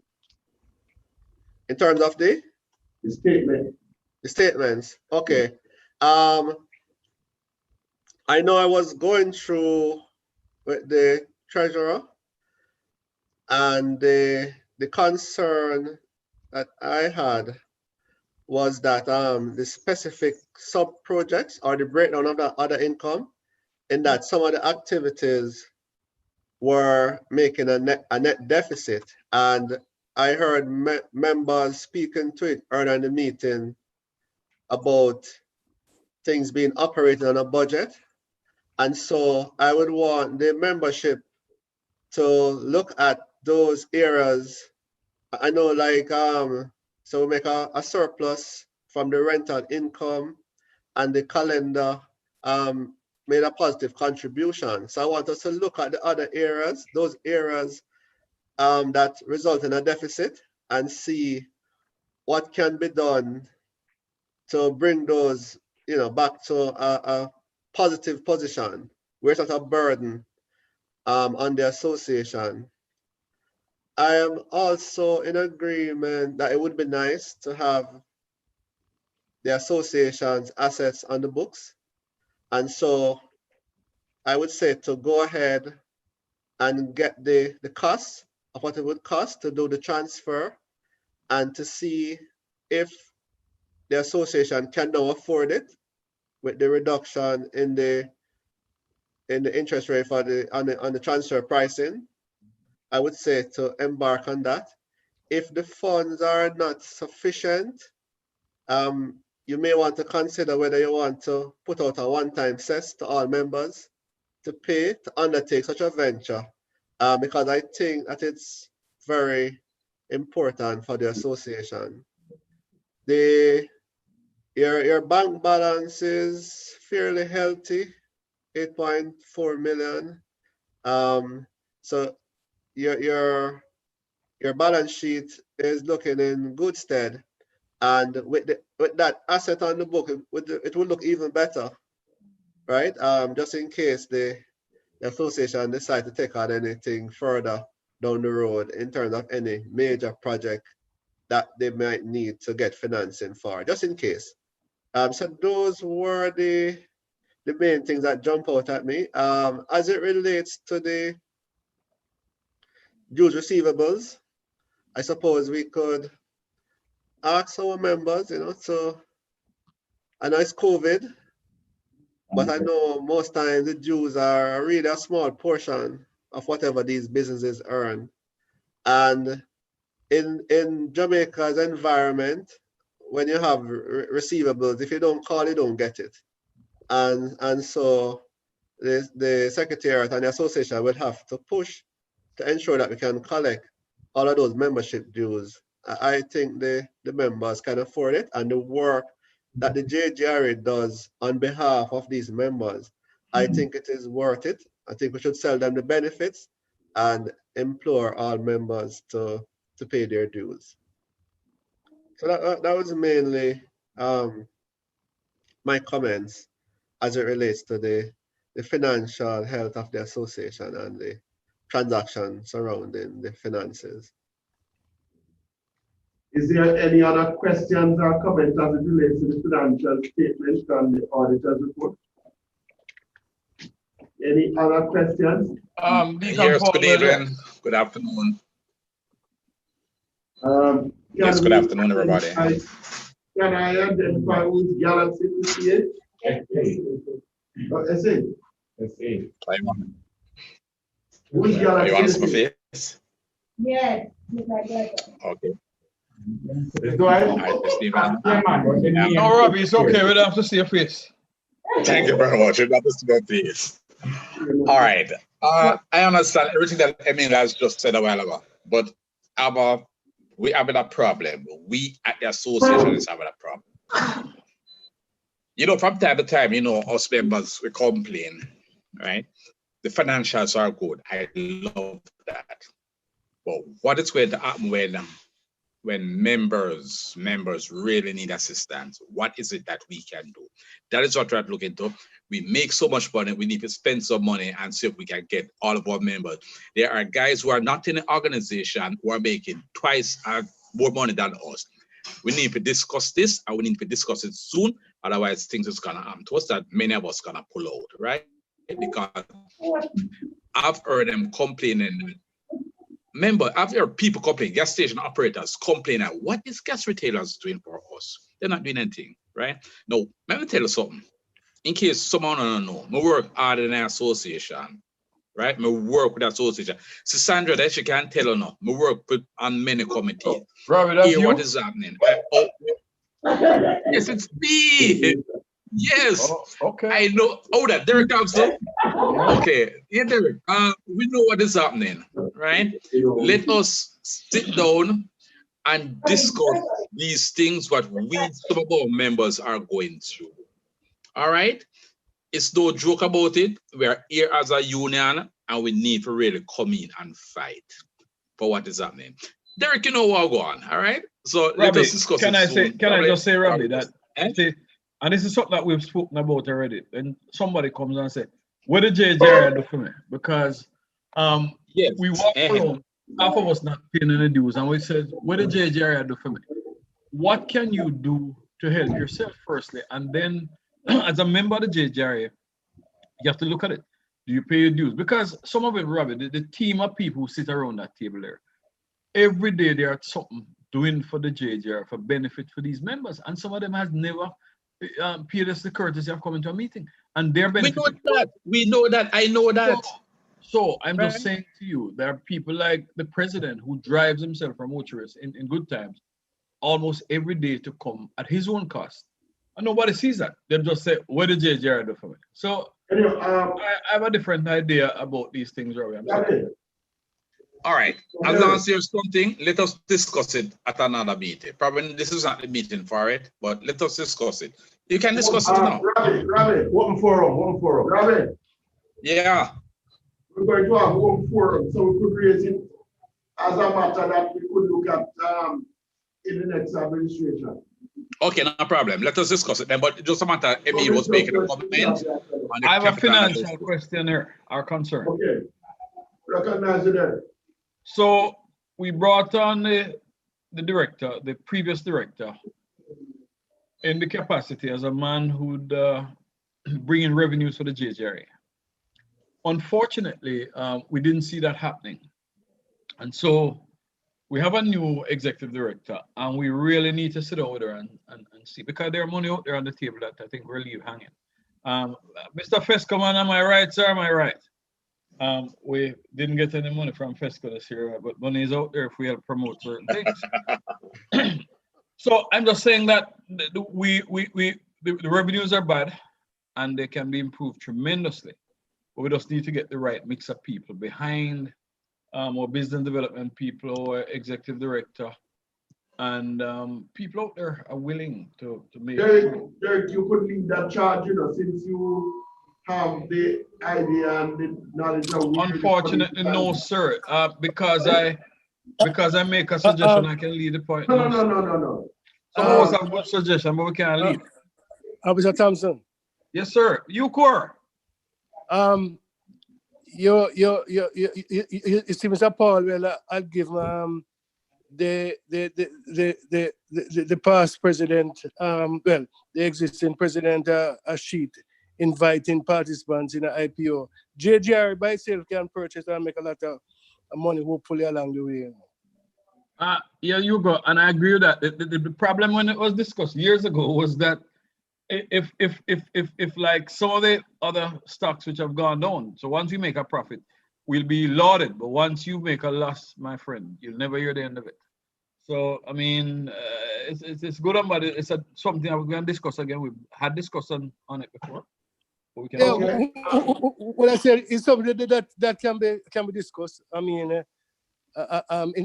in everything in life is a risk. In waking up and sleeping is a risk, you know. So I mean, if you step out on the road or if you stay at home, it's always a risk. So you go in the management committee. I think we spoke about safe investment because of who the funds belong to. The funds belong to all the members of the JGRA, and therefore you normally go middle of the road. Equity is a high risk, and therefore you avoid equity with this kind of investment. And then I'm not an investment guy, but Peter, I think who lead the charge, can speak more to it, sir. But we can talk privately, sir. Okay, all right. No, but hold on there. Can I just say something? Okay. No, you want to leave it to open forum? Yeah, we could leave that for open forum. Because it's a quick fix here. I mean, the bottom line, you know, the bottom line of President and members is that investment is not for the light-hearted. Investment is not for a quick fix, a quick money grabber. Investment is a long-term arrangement that sits and give you slow and consistent returns. So if you're going to be looking at it as a quick fix or and looking for positives only, you'll never ever get that in it. Life must stay so. So what I'm suggesting is that the JGRA in and of itself, as you were suggesting, we are putting out an opportunity for you as an association where you can grow your income out of investment of this nature. You make an investment, you put it down and you sit back and see it grow. Not a question of just putting $100 and expect $100 next week. That's not going to happen. So if that's what you want, this investment is not for you. Okay. We'll go through that at home forum and then no, well, I think it's something. I think it's something for the association and its committee and incoming administration to consider on the guidance of the treasurer in terms of looking, you know, objectively at an investment to grow your income, grow your bottom line. It's just like renting a property. Okay. So it's not a question for a decision at this meeting, at this forum. It's just a question of tabling it for the wider membership and invite them to participate in this agreement. Okay. And what would be of use is to make a presentation at one of the board meetings. Well, sure, we can do that, you know, past President Eddie. But guess what? Time is of the essence. We're going to market towards the end of November. Yeah. And so it's not a question of a long time around. We've been talking about this for a little while. The time has come when we're going to go to market. And so if it is that you want a presentation at the earliest convenience, let us know. And we will come we can have a special board meeting, you know. Yeah, man, no problem. No problem at all. If you consider it to be worthy and worth your while, then let us know. We'll be happy to come in and help you. Okay. That's good. Yeah, man. You can bill me for the advertisement, Chairman. Yes, man. $1 million already. Any other comment on the financial statement? No? Trustee, Thank you. where is? Yeah, when we finish, just accept all the reports together. Can you hear me? Yes, Oh, yes.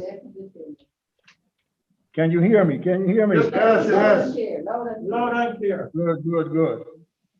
Trustees, the member of this prestigious board are Mr. Trevor Heaven, Mr. Ferdinand Foster, and myself, Lloyd Chambers. It is indeed interesting to note that together we three have over 100 years experience in this gasoline industry. A team of hardworking, dedicated members, and you can rest assured that you have placed the asset of your association in good hands. We, the trustees, have responsibility for the JGRA assets. Shop number 5, Kings Plaza, 38 Constant Spring Road. This is a property which, after many years in a court battle, the court recognized that the JGRA members were the rightful owner of this property. I would put a value of probably $130 million on this property. The property is occupied by the JGRA, and we have 2 lease arrangements with Practical Stationery and Gift Center, and that's a 5-year lease, and Automotive Power Limited. Practical Stationery and Gift Center, as mentioned, has a 5-year lease. They occupy 7,200 square feet and currently pay a monthly rental of $473,175. There is a $10,000 US security on deposit. A good tenant pays on time. However, from time to time, we have some problems with leaks over by the warehouse. Our other tenant, Automotive Limited, has a 2-year lease, began in January 2020. They currently pay a monthly rental of $74,280. They occupy 800 square feet. Members, it's very important to note that since the pandemic, our tenants seems to be putting out some extra efforts because they're all current with their accounts. Total income from this property for the year is $6.5 million. In 2019, a proposal was introduced by the strata to increase strata fee by 40%. However, after some resistance from JGRA, the fee was approved for 20%.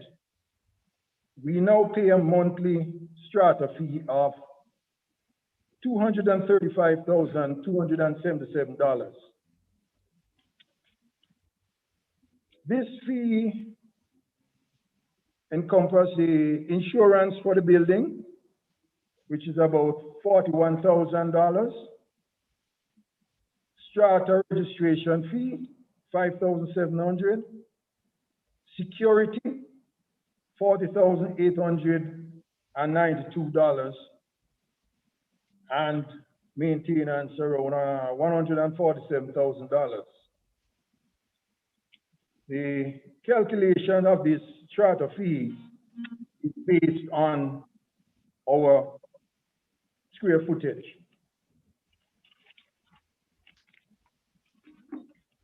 I heard mention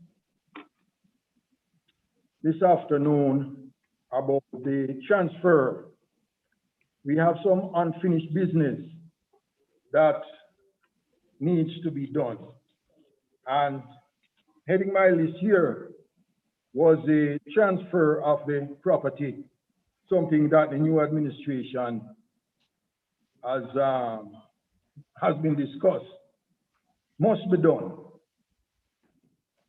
In handing down judgment, I can remember the judge making a note and saying how careless we were for finding ourselves in such a position that someone else or another group could try and claim our property.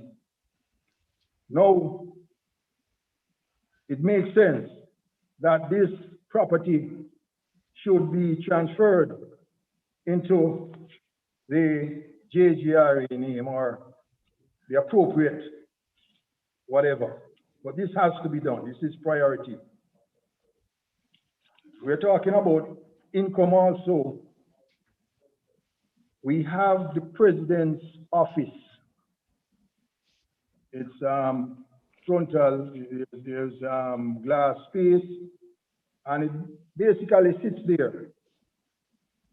Can we rent this office for some additional funding?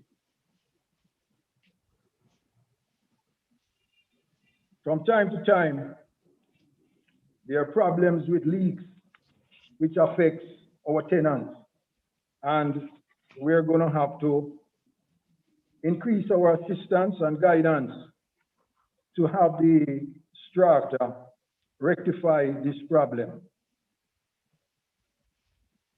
Another unfinished business that has to be done quickly is a vault that we have partially finished.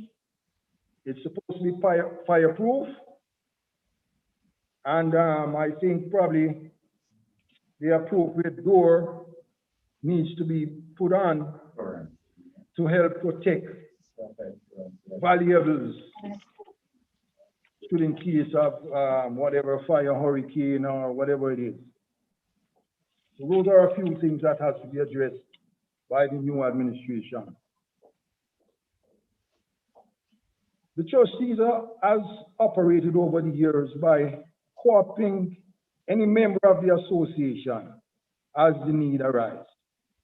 Mr. Peter Moncrief is an integral part of this team. With so much at stake, we depend heavily on his financial skills in our lease arrangements and also in attending crucial strata meetings. Mr. Edwards and Mrs. Parham have also assisted us over the years with negotiation with the strata. Ms. Elliott, whenever we have projects to do, have also assisted us in managing these projects. I can also recall when we have had to ask Ms. Yannick Williams to assist us by attending strata meeting when we were unable to attend. The trustees proudly report to this association that we have had another successful and productive year. We thank you.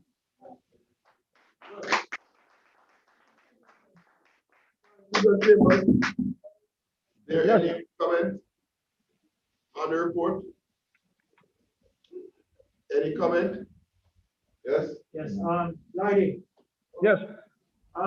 Being that you made the comment that we have an office space that is ideally for retail business. This is something that we've been discussing for a while. I think with COVID, the need for office space is not as important as before. and the utilization of here for retail rental income, even maybe from our own tenant next door, because she burst at the seams when we go to that store. The possibility exists, an opportunity for us to really make the move and rent out all of Kings Plaza and make more income and look at office space somewhere that can be cheaper, can be just as efficient. And I mean, it's a bold move, but if our past managing committee did not secure this building with a similar bold move, where would we be today? So we have to think 10 years from now with the need for this move. It's something that we've been discussing, and I think it's time that we really put it to the members. So to make a move. Agree, sir. We agree. Chairman. Okay. You're going to take a decision on that now? No. To move ahead. Okay. Yeah, but it's something that we should explore. Of course. Explore. Motion to explore it in an effort. So we can make a decision. Motion to explore. I want most of Okay. That is something to be discussed further as we go along. Okay, we've had 3 reports that we need to adapt. We've had the president report, financial and auditors report, and now the trustees report. Can I have a motion adopting these 3 reports as listed? Yeah, Moved and firm, seconded by Ms. Kenny. All in favor? None against. The ayes have it. We move very quickly now to open forum. And this is where we discuss all our concerns and all the plans that we would like to see put in place as we go forward. So I invite Mr. Edwards to come and do the open forum. But in the meantime, can we identify who is iPhone? It's not Lindsay, man. No. Oh. Can I identify who's iPhone? You're not selecting anyone. Who's what? iPhone. Who's what? iPhone. Phone, that's what you're asking? Yeah, just want to identify the person. Many of us have iPhone, Mr. Paul. No, but it's what is on the name. You just want a name.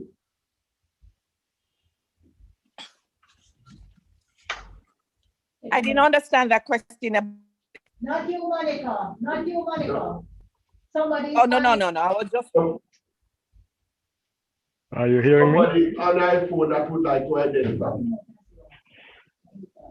No, we just need your name. Are you able to hear me? Yes. Yes. Charles Samuels. Charles Samuels. Okay. Welcome. Good man, welcome. Thank you. Eddie. Yes, Mr. Chairman. Good afternoon, ladies and gentlemen.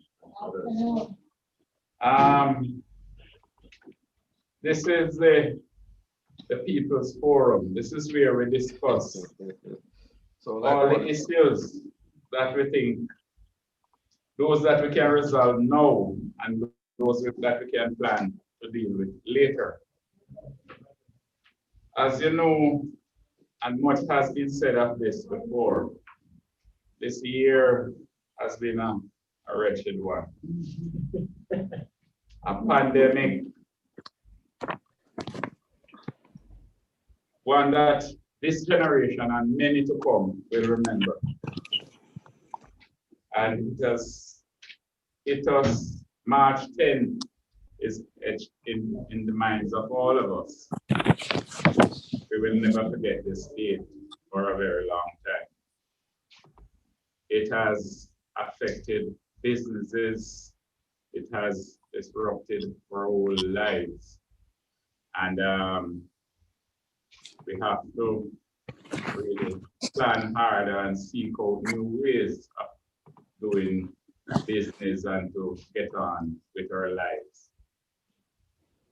Now, our industry has been very unfortunate in that it's experiencing two pandemics. It is experiencing the COVID pandemic, and it is experiencing a pandemic of new entrants into the retail business. Both of devastating proportion, right? Those that have seen reduction in their businesses in the region of 50 and 70%. And just as we start to see a little uptick, we are seeing new entrants who are coming in and disrupting the business and the lives of many others. We will have to devise a way to get out of this problem which they have plunged the retail business into, and we are going to come out together. We don't want to lose anybody. We have noticed along with that, we have seen marketing companies that are entering retail business. Marketing companies that are taking over volumes and taking away business from retailers through cards that they are introducing, which is called discount cards. They are offering discount to large fleet operators and are really eating into the volume of retailers. All of this is compounding the problem, and it tells us of the magnitude of the problem that we have at hand, and which the new administration will have to work towards protecting and to keep their retailers in business. So we have much to talk about. I've just mentioned a few of those.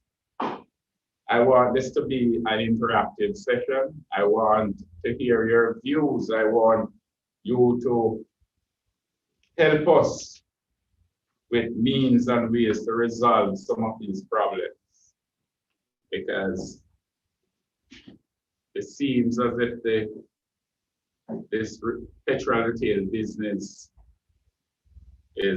has a lot on its plate now to deal with. So I want to hear from you this afternoon, just how we can deal with some of these problems. The Ministry of Health and many others are helping us to get through COVID. So we have a lot of help in that direction. It's just for us to adopt the various protocols that they have announced, and for us to really follow it to get through the COVID. The others that we are faced with the new entrants and the aggressive pricing that they have entered the business with, is something that we have to deal with through dialogue and to work with the other players in the industry to work out. So let me hear from you. Mr. Derek, Chairman, yes, before we start, may I just say that in the last 3 weeks or so, we had 2 retailers who have lost their spouse. And I just, on behalf of the group, I'd want to say condolences. I know we've spoken to them personally, much of us. But I mean, and many other people have lost their family member and relative, but just 3 weeks apart. Both Henry Graham over in Grangeville lost his wife, who we know very well, and Mrs. Wong Lee lost her husband last week. Right. Thank you. Thank you very much, Derek. It is something that we did mention earlier. It was maybe the time when the mic was giving problem. No, man, I heard the president spoke about it, but I just wanted to. Okay. Thank you very much for bringing it to the fore again. Yes, Mr. Edward. Let us hear what's happening over in St. Catherine. Tell us what's happening there exactly, and what are some of the things we can do to, by way of, Mr. Chambers, Yeah, man, I'm in Kingston. But I'm talking about the first pandemic. You hear me? Yes, I'm hearing you. Yeah, man, the first pandemic, where our business have been affected in some situations from 50 to 70%. Yes. You know, there are some stations, sometimes I'm moving out early, and these are stations that used to go 24 hours.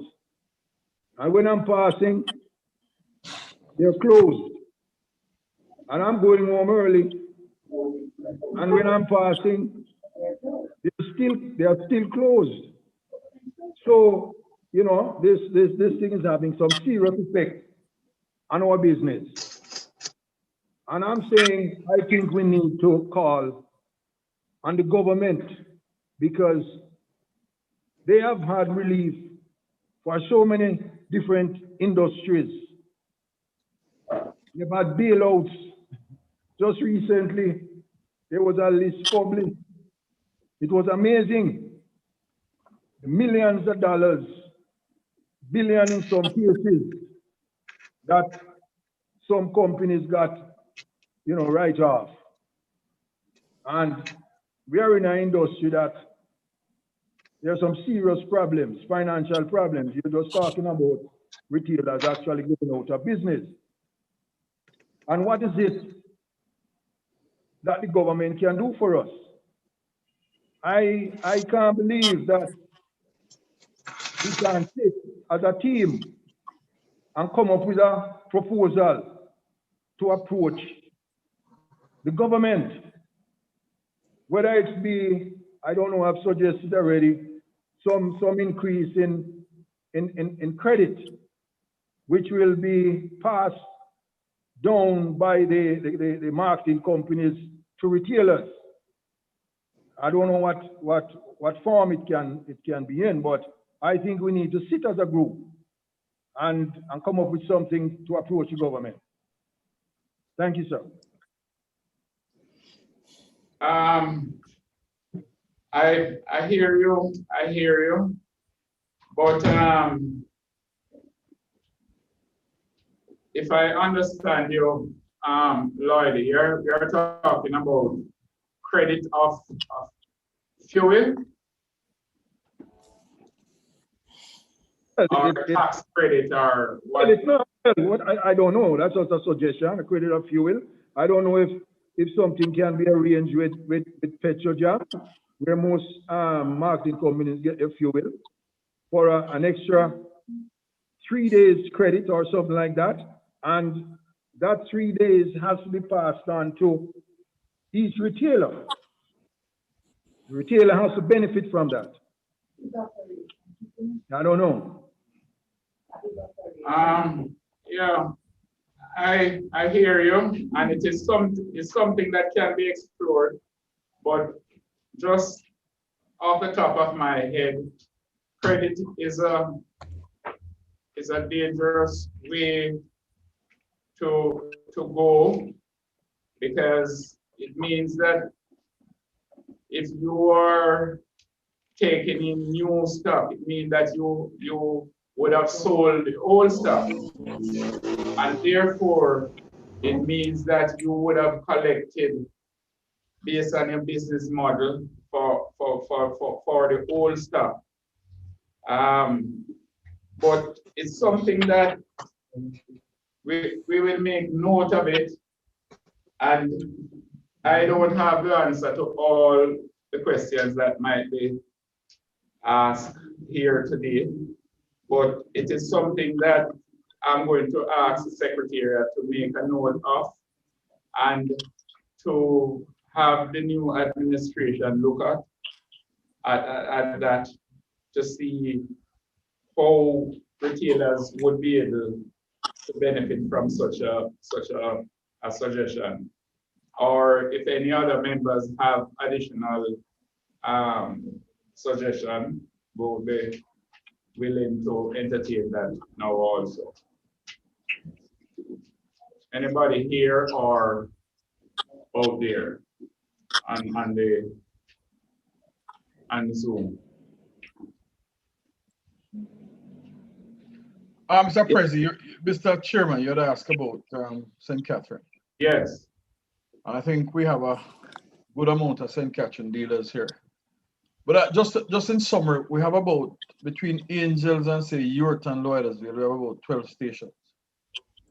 And one new one in particular came on the Linset bypass, opened about 3.5 weeks ago. And all of a sudden he went, started at a price that was $20 below. Well, let me talk about me, below me, at least $25, $26 below where I was. And certainly there started to be a fallout. In fact, some of us saw sales that we've never seen in 20 years. Sales are reduction in volume? Yes. Mm-hmm. And I know we're hurting, and a lot of us now trying to stay, not to run out of business, essentially, that's where it's at. And we've had to employ some amount of, some things. Now, I know we tried to have a meeting with the gentleman, Mr. Kingon, who operates 2 stations in this region, in North St. Catherine. He operates the new one on the Linset bypass, and he operates a Petcom in Lloydersville. So we reached out to him through 13 station actually. We reached out to him through Chris. Chris spoke with him a couple of times. And initially he said that he would welcome the idea of a meeting. And but he wanted to do something before he met with us. I think we met as a group and decided that we'd meet him, and we'd also, coming out of that meeting, some members said they were going to do their own thing. So I think the members in Angels, I think, reduced their price to match him. And he passed the morning after our discussion and saw the price change. And he called somebody in the industry and told him that we were trying to gang him. And he didn't know if he wanted to meet with us again. The truth of the matter is that most cars in Linstead is heading to that region now. And we've had to institute, some of us have had to go down our price, like me, $20 off my price to try to match a gentleman. I know some dealers can't do it because I know like Kiplina, perhaps is struggling because she probably got by gas at which probably higher than what this guy is selling for. And so there has to be a fallout. But it's a dangerous situation, Chairman, and we need to have a discussion on it to see how perhaps Trevor and his group in Mandeville has dealt with that Petcom over there, because we might have long-lasting effect.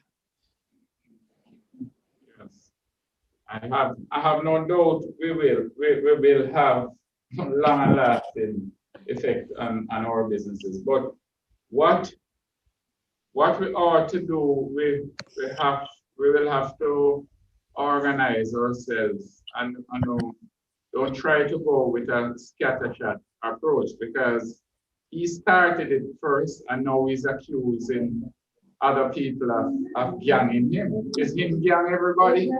Right? So, but one thing we must do though is to try and learn from experience. So we have had it happening in Portmore. We have it Well, we have it at Slipen Road. We have it in the crossroads area on Slipen Road. We have had it and it out in Clarendon Park for some time and now in Mandeville. And it has reached St. Catherine. Trevor and Chris is here. How are things in Mandeville with the dealer that has, the Petcom that has reduced their prices?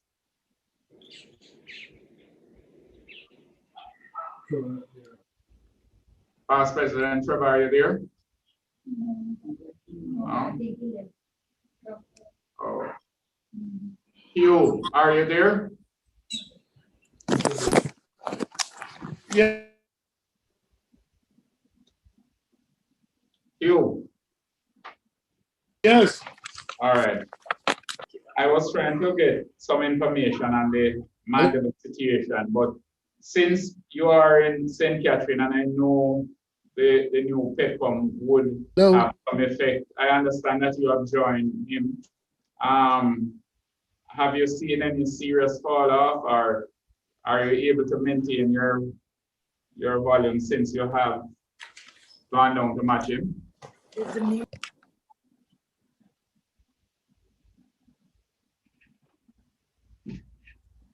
Hello?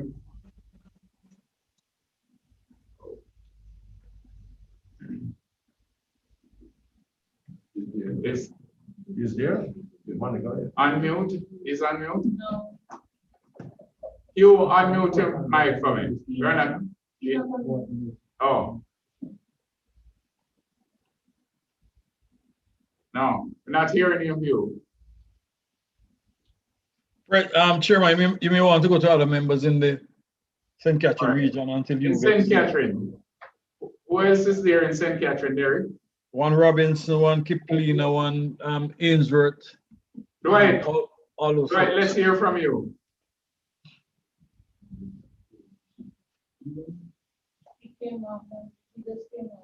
Right.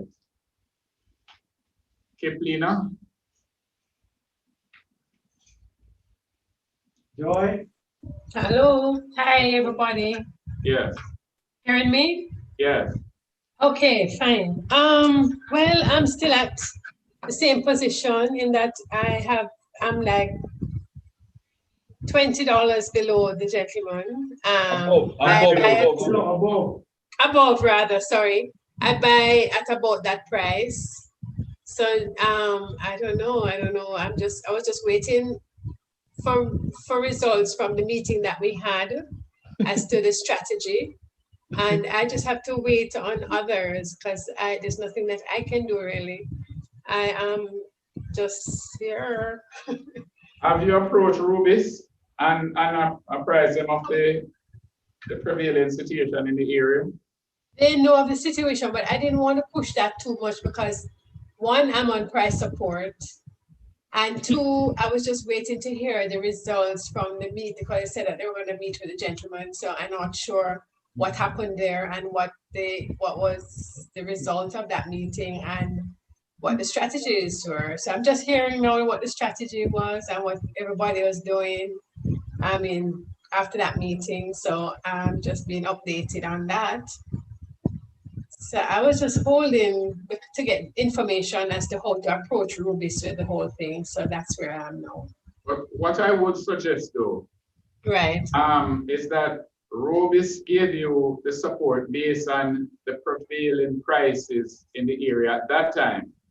So now that's something totally in total just up the road from it that where we were trying to work with that price that they have there. Right.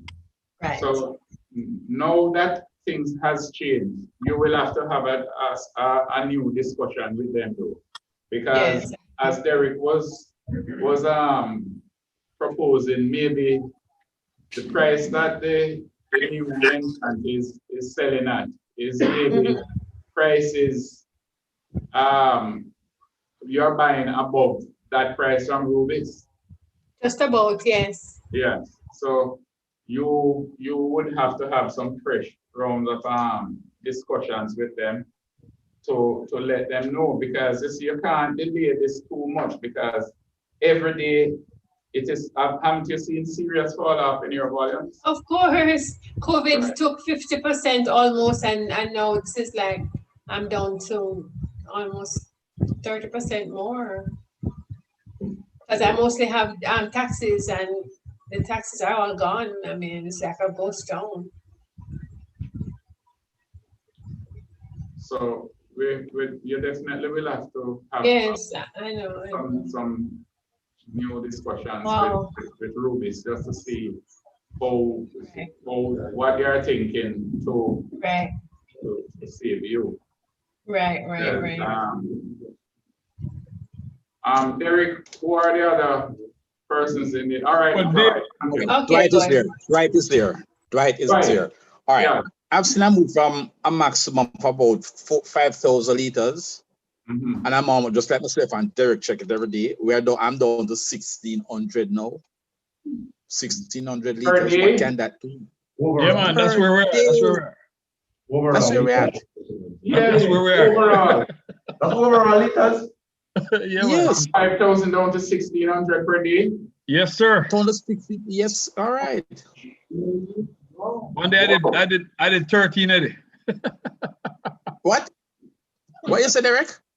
I tell him one day I did 13. Oh, you did 13 one day. Okay.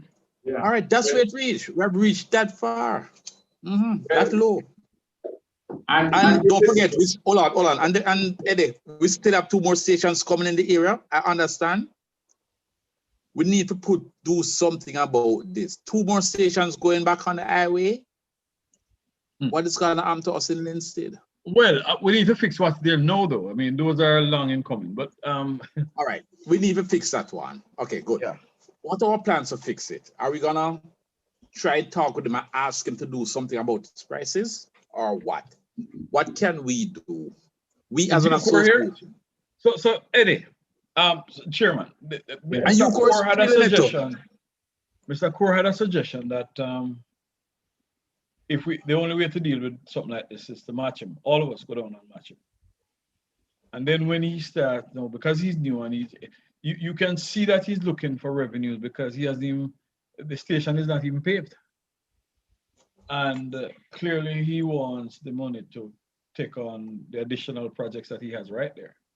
And so if it is that we were able to match him and then the volumes that he were expecting, he's not realizing that, then he would have to come to the table. So we want to bring him to the table. Yeah, that's our threat to him. I don't see it any other way. Well, it might be very easy for the independent stations to do that right away. Yeah. To try and do that, I see that as a very effective way of bringing him to the table. Everybody's got dry dead. But the dealer operated company owned station operator definitely wouldn't be able to do that without discussions with. Well, Chairman, just so you know, Chairman, that 90% or more of the stations out here are dealer owned, independently owned. So it's a good thing. It's a good thing. And I think except Kiplina, perhaps she's the only one who is a dealer because Total runs their own station here. Yes. So the fight can be effectively had, Yeah. Well, Mr. Chair. Yes. I have a question for Derek. Good morning, everybody. Hi, Sandy. All right, Derek, you made mention of Kinghorn. Yes. Is that the Kinghorn from Petcom Same with the lawyer? Same Kinghorn. In other words, he's been backed by Petcom. No. So there's an interesting situation going on, right? That he's not buying from Petcom. And I don't know if you all know that he runs 2 Petcoms. He has the one in Christian as well. And my understanding, because I really have been digging and finding some information. Carjan is accusing him of using the money he's used to pay for the Petcom gas, to buy gas from John Pet. So, but as far as I know, he's still a lawyer at Petco. The seeds are falling out among themselves. So it's not necessarily a fallout then, is that a ploy? No, I'm here for a good source that there is a follow. Even though he's still a lawyer, I don't know for how long, but there seemingly is a follow because he had gone behind cards and unbuilt the station. But if it's a genuine fallout, he could never be the lawyer for Petcom. Well, yeah, I don't know. I don't know what the relationship is, but yeah. Yeah, but he still has cases to complete. Right. He still has cases to complete. Yeah. Well, you know what we have to do though is it sounds like that is useful information, Derek, in that 90% of the stations are independent stations. So it means that the independent will have to have a discussion to organize themselves to get out of this problem, to bring the man to the table. And Joy will have to right away, as early as Monday, to go in to Rubis and have some discussion, or else you're going to be left out, right? I think that the group down there need to talk urgently, and they make, and whatever they are doing, whatever is agreed, everybody move in unison so that it can be effective to bring the man. Mr. Chairman, it's not rocket science in it. In fact, when I got down to 1,500 a day, I just knew that I had to make a move. And I was going to lose money for 4, 5, 6 months, and I was prepared for that. I have to do what I have to do.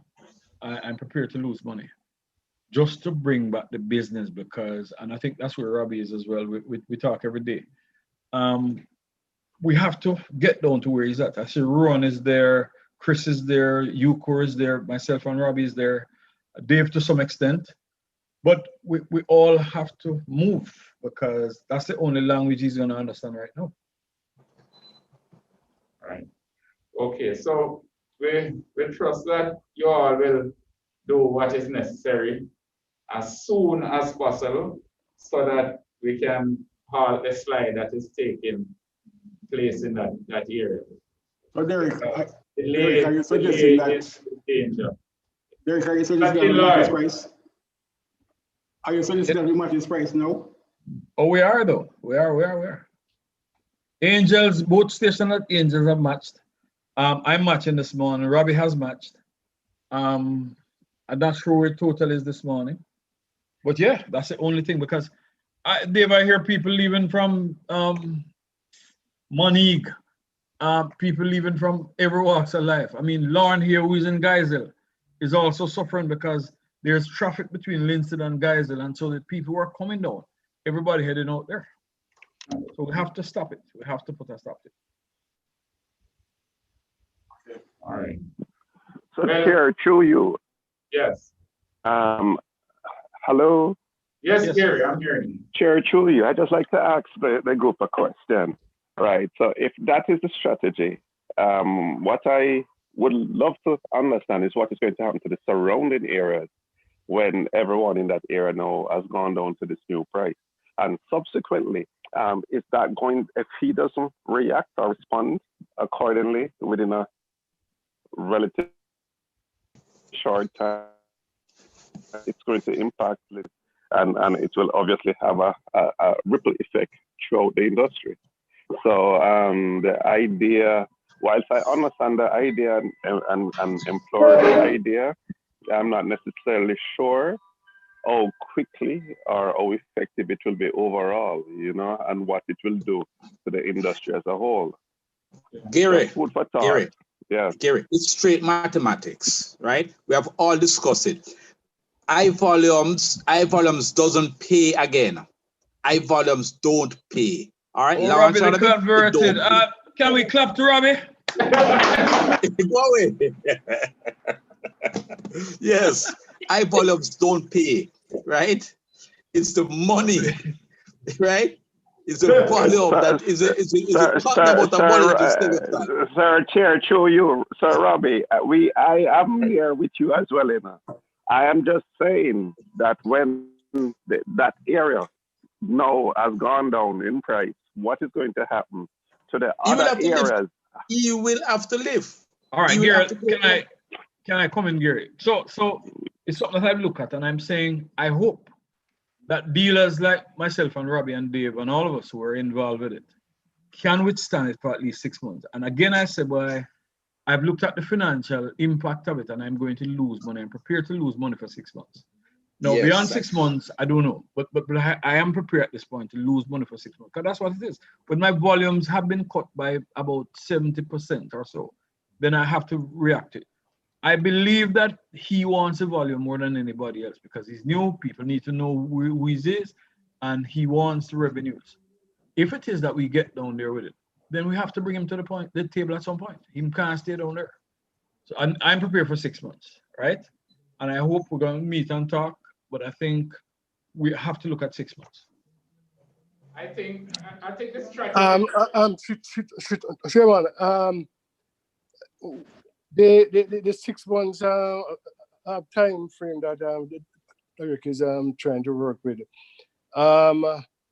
it's just a wait and see, because what happens at Mandeville, with regards to that person who had carried the price down low, Trevor had started adjusting up his price, and he has been adjusting behind him. I think Trevor will join the meeting in a short while and tell you how the Mandeville is working out. I'm here. Okay. You know, Derek, I hear you. I don't agree with you. In 6 months, what will happen is that the customers will divert to him. In 6 months, he consolidates himself as the cheapest station that side of the island. Sure, I think you missed all the discussion. Sure. No, in 6 months. No, in 6 months. Trevor. Yeah. Just allow Derek to repeat what he said. Apparently, you missed some of it. You missed some of the discussion, Trevor. You're off. Yeah, what we're saying is that we're already matching him, you know. I mean, most of the stations here are already matching him. Matching, Rowan is matching, I'm matching, Robbie's matching. So we're there with him right now. And I'm saying that's right. I don't think he can last for 6 months. No, but what I'm saying though, have you seen a swing back to your locations? You're getting back your customers. In fact, as we speak, Trevor, I'm at my location, and what I'm here doing today and yesterday is marketing, talking with the taximen, and they're coming back. Yes. You got to do that, yeah. That's what I did. I'm out there pumping gas every day. They're coming back. Yeah, I'm out there pumping gas every day, Bridget. Guess what? If you guys do that, all right, and meet him on his terms, you're going to squeeze him out. He has to come up. What I've done, you know, is that after I went down there, I came back up $1, like a week, 2 weeks, and you can see he's trending up with me. He's following me as well. So I stay $1 ahead of him all the time. And I don't, whatever I lose, it's insignificant compared to the overall growth. No, Trev, it's important that we all know that the taximen, I didn't realize it, but they're tracking the prices because they told me this morning that Kiplina has the highest price in the region. Yeah. So Joy, they're watching your price against everybody else, yeah? Oh, don't mention my price. Don't even mention my price. Huh? You know that. Don't mention my price because they're watching my price so much. Oh yeah, man. They've seen me by. But they know that we're at the same price as this gentleman. So yeah, they're cool. Derek, do not believe what he's putting out, that he's trying to help the poor. And excuses. What he wants is you guys do not react, and he keeps that price differential, and that will draw the volume. He's after the volume. And so once he realizes that you guys are going anywhere he goes and he's not getting the volume, he has to put the table. When I started the conversation by saying that part of this whole thing was I had done some research and I'd gotten some information in terms of where he was financially. He built a set of houses across from the gas station. Right now they're not selling. People are taking him to court because of money he owes. So yeah, man. At some point it has to be. He runs station in Christiana too. Yeah, he runs a Petcom over there. Christian. And Luila fail. Yep. That's it. Yeah, man. Hugo, he took away his loyalty from Hugo, you know. You Graham. Okay, he took it from Hugh Graham. Yes, sir. You remember that big old Yes, page in our yes, Saturday right. morning? Oh, yes, right. But I thought it was Petcom itself was operating it. No, Hugh Graham was operating it for his political thing. In fact, I spoke to Yeah, him. but what I said, when it was taken over by Kajan, I thought it was Petcom that was operating it. I didn't know that it was Sean. Yeah, man. No, Hugh Graham was operating after it was taken. I mean, it was Sean operating. Is him go up there and take it over, you know? Yes, I remember. Okay. All right. So I think. Sir Headed, I just want to direct a quick question to Trevor real quickly. So what has been the result so far since your strategy in Mandeville? Is the prices back up to where they were, or No. where are they in comparative to where they were before? They're still very depressed. I have to go down by something like about $30 to meet this guy. So you know it's still low. It's still low, but it's inching up week by week. So the other question is not open to any discussion. No. And what is happening to the other dealers in the area? Well, the other dealers in the area, they have not responded because Rubis and Total have not seen it fit to adjust their prices to the dealers. So right now, I think what they have to do is to try and engage Rubis and Total to see whether they can at least negotiate even the franchise fees and so on. But I have not seen any adjustment in their prices on the boards, unless it's of their own volition. Right. And the strategy, I believe, from the multinationals is that they're not going to go into a price war with anybody. But for the local guys like myself, we have to respond. Yeah, man, because fair enough. Maybe the multinational are hoping it's a trap. Maybe the multinational are hoping that the dealer will fall out and they take over the station and run it themselves. Well, that's a possibility, but you know, that is their usual strategy. They don't really want to get involved in any kind of price war. Seem to be reacting to prices like that. You're absolutely right on that, because that is exactly their plan, because they are getting back into retail business. They are going to stand by, watch the dealer fall, to take over the station, and they will be able to withstand any competition after. So at this stage, any station that is dealer operated, company owned, they are not interested. And even when they own it, they will just stand by and let the other people fight and then reap the benefit when it comes up. Yep. That is exactly what they are doing. Well, I think it has been very useful discussion that we have been having. I rather like the strategy and in St. Catherine, and I hope that it yield real benefit, in a very short time. And the good thing is that it is a lot of independent stations that they have in that area. And I think with the strategy you have, you should be able to bring him to the table in a very rather short time. Chairman, one of the sad thing is that just moving between Kingston and say Linstead every day, and you see the differential in the prices on the boulevard that are about almost $30 above where we are. It's sad. It's really sad. You know. Yeah. Well, I know it is. It's not your doing, but he started it, so you have to just do what you have to do to bring him to the table. Yes, sir. Yeah. Okay, so we have had most of the open forum discussion surrounding Eddie, before you move, may I say something? Yeah, sure.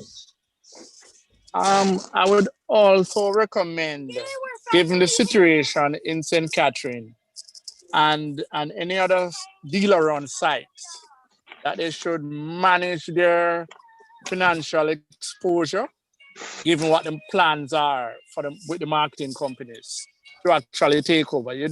They should limit their financial exposure at this time, especially given what is expected to happen. Yes, you're strong. Yeah. Continually monitoring their financial statements, monitoring their losses monthly, and to try to minimize borrowings and mortgages at this time, Yes. given this time of uncertainty. Just want to add that. Because the independent can manage and rough it out for 6 months, but listening to the comments, even from Joy, just to be in the middle of all of that, I'm not sure how she's going to manage at a 30% volume for 6 months. Yeah. Well, the JGRA is going to allow space for individual and where the dealer council exists to have some discussion, but we will have to have a new round of meeting with the marketing companies concerning the reduced hours of operation during the pandemic and the exorbitant fees that they are still charging, right? We will have to really take it to the public to let them know some of the atrocities that we are faced with, because it cannot be that 24 hours stations are being reduced to 13 hours of operation, right? And the fees remain high, right? We are in a pandemic. We have new rounds of competition that is hitting us real hard, and we have to be fighting for our lives. Where are the marketers in the fight, right? In one case as recent as last month, they tried to increase on fees in excess of $1 million. Right? Right? Seriously? No, we will have to have a real call out, because we can't remain silent, because what they're doing is going to run a lot of these people into bankruptcy and take over the sites. There's no way, if you are operating at 24 hours and you had difficulty meeting these fees, that you can earn it in 13 hours, right? And it is unreasonable to be asking for increase in a pandemic, right?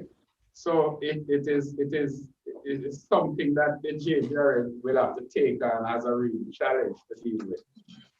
Chairman Eddie, may I put on the table that given what we saw in Mandeville and now we're seeing in Linstead, that there are other regions that this is going to pop up very soon.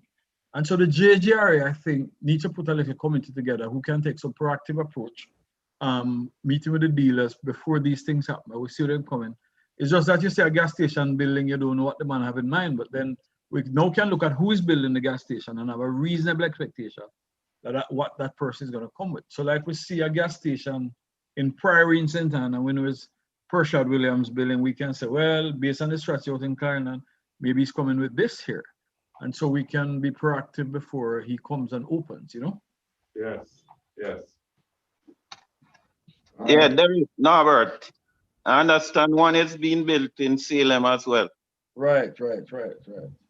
Right. Well, Derek, what I want to mention with regards to that strategy that you just mentioned, so that I think we should use more collaboration still, and especially in Mandeville and Linstead, and literally force a meeting with these persons and suggest to them that if they decide not to comply, you are all prepared to stay down there and see if it makes sense for them.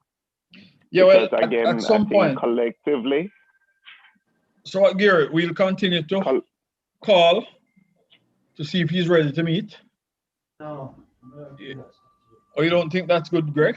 No, Derek, because you've made the overture in the beginning and you basically run your way. So it's beyond that now. And I think you have to show us solidarity and strength right now and let him come back to us. But don't keep going back to him right now. We need to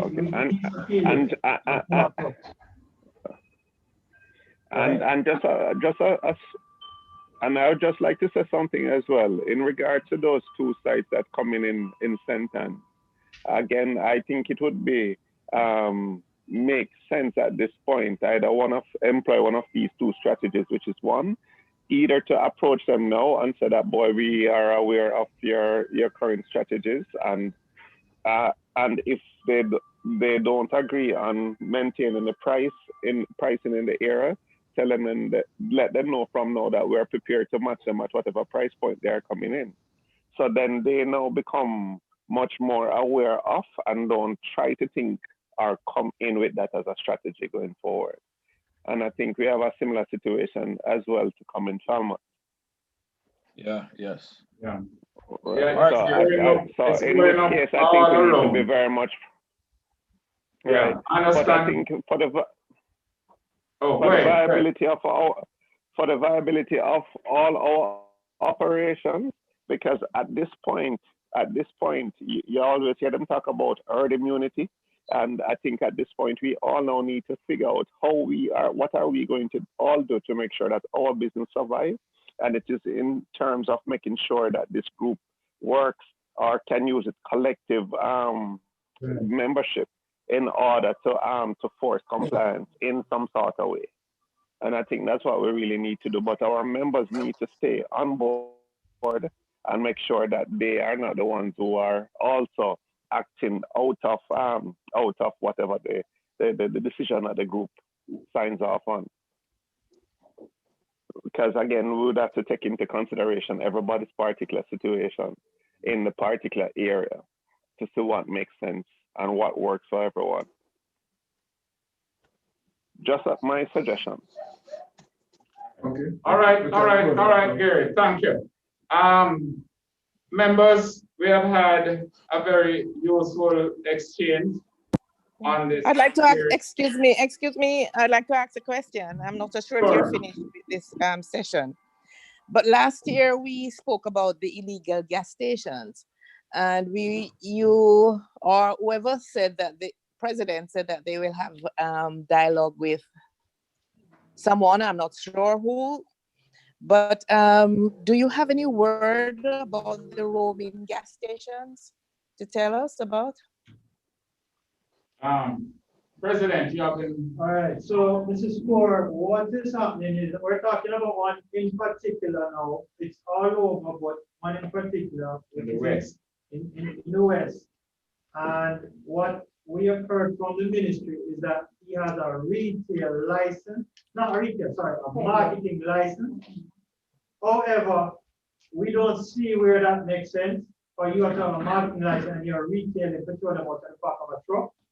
It goes against every safety requirement, and the ministry, we have to put some pressure on them to fix the situation because they have been really slow to act, and it seems that they're conflicted. Where the conflict lies, I'm not sure, but the fact that they said that they have a marketing license and therefore they have not acted is a problem. So we need to escalate it, Chairman, and let the Energy Minister know that if this is the case, then why bother go through all the requirements and expense to open a gas station for $2 million US when you can take $1 million and buy a whole truck and put a tank in the back and do business. Exactly. So this is the thing. So we have to put pressure on the government to do something about it. Yes, agreed. All right. So there is a lot of activity in the plate for the new administration. I'm going to ask you all to try and give full support to your new administration. There's a lot of work. Unity is strength and we are stronger together. No individual can go there and really fight. We have independents out there who are working and we wish them well. We still want to collaborate with them on a lot of issues, right? And we have a voice and a well-respected voice. Next week, we have a meeting with the new minister, and these are some of the issues that we intend to raise, some of the very things that you have brought up in this open forum. And if there are any others that comes to mind between now and Tuesday of next week, because Wednesday is the meeting, I ask that you get that info to us. Call your president, call the secretariat, call me, and and let us really book it and raise it when we go there. Right? So God bless you, keep safe, and I'll see you soon. Thank you very much. Before we have some information as to what is happening out there, and we're going to keep abreast and make sure that we do whatever is necessary to solve some of those problems that we're having. I'm now going to invite the president to make his presentation.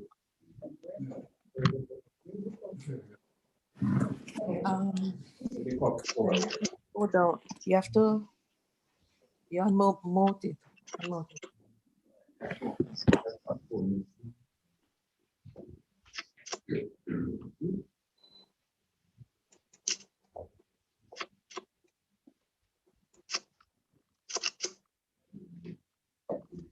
Members and colleagues, the President's Cup for this year was, as usual, a very difficult decision. In discussion with Mrs. Kenny, I even thought about putting off the President's Cup. It's such a hard choice to make. And we have so many diligent and hardworking committees and persons on the managing committee, from Mrs. Kenny, Diane, Peter, everybody. And so it was very hard to take a decision on the President's Cup. And so this year, the President's Cup is going to Mr. Eddie Edwards. Oh, yes. Eddie, the bribe work. Well, the negotiation team didn't meet as much as other committees. I must say, there was a lot of pressure and a lot of work put in. And I would like to congratulate Eddie for the hard work over the years. I think a lot of people don't recognize the difficulties the negotiation team has to face and help members with. So congratulations, Mr. Edwards. Thank you for the trophy. Eddie, pick up yourself, man.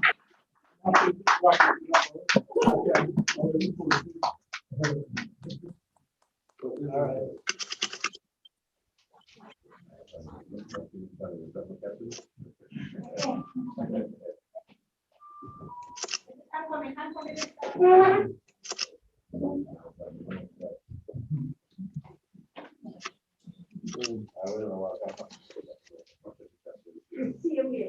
Yes. Mr. President, could you come to the floor for a minute? On behalf of the members of the Jamaican Catholic Association, we would like to present to you this token of appreciation for your work done. So we can't pay you. So it's just a little token. So please accept it with all our respect. Thank you. Thank you so much. Come on here for photo. No kiss, Prezi. No, yes, we're going to kiss it. All right. No. Okay. No. President troops. Yeah, no.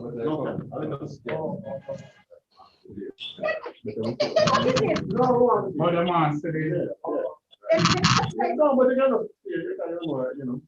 Okay, you get it. Okay. Thank you, Mrs. Kelly. Thank you, everyone. Okay. Now, I don't know if they receive on behalf of, you know, we have to receive it too. Who else was receiving? So Diane, could you? No, Diane is going to present it. You are receiving. I would just want to thank Mrs. Core for that working. Yes, that's. No, man. Mr. President, I just want to ask you to deliver this to your wife for us. Yes. All those lovely cakes that you sent for us Right. for our managing committee meeting and the support that your family gave to lend you to this association. All those traveling up and down, leaving the family, we appreciate it, and this is the least we can do. Prezi, troops on behalf of the wife, Prezi. Troops on behalf of the wife.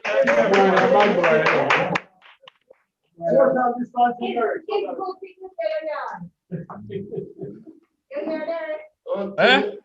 That's not the presentation. No man, you can't treat the president so. You know, if you're the person, it's our, I think it's. Okay.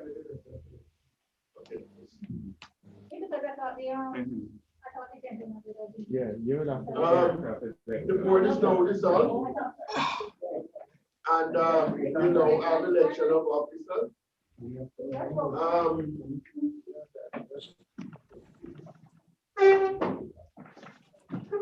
To do the elections. Yes, so we just invite the all right. Oh, you declare all offices vacant? all of the vacant. Yeah. Board is now dissolved, all of the vacant. And we're now going to ask the president to do the elections for us.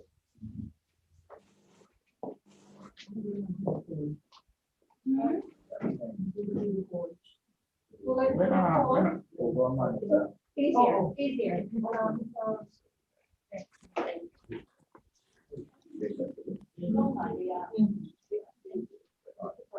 All right, good afternoon, everyone. Thank you, Mr. Chairman.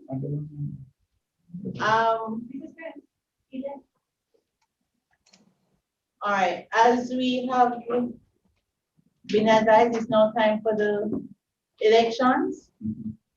And as all seats are now vacant, I'd like to ask for nominations for the post of president. I'd like to nominate Diane Farham. Second. All right, so we have Mrs. Farham nominated by Mrs. Sandra Kenny and seconded by Mr. Philip Chong. Do we have any other nominations? No. Going once? No. Twice? No. Third time? No. All right, I see no feedback from the Zoom, right? The Zoom members. So as Mrs. Haram is the only nomination for president, we give her a round of applause. Yay.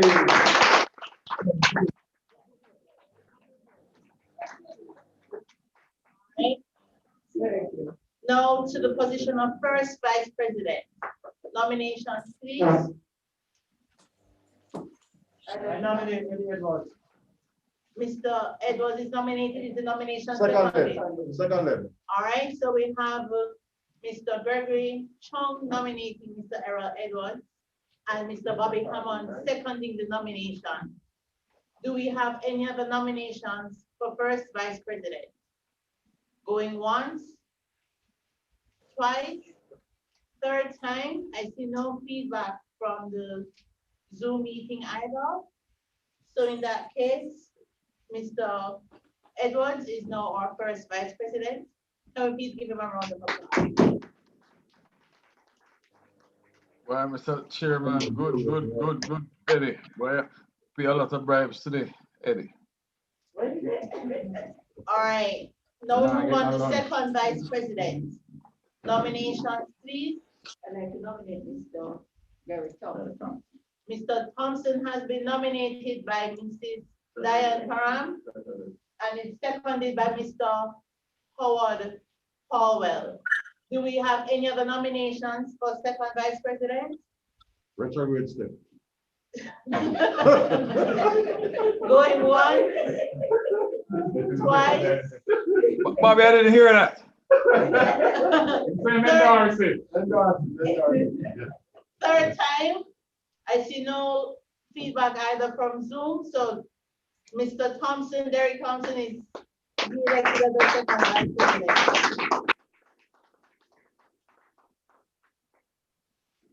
Nominations for third vice president. I'd like to nominate Mr. Christie. Mr. Delroy Christie has been nominated by Mrs. Sandra Kenny and seconded by Mr. Gregory Chong. Do we have any other nominations for third vice president? Going once, twice, third time, I see no feedback from Zoom either, so that means Mr. Christie is our third vice president.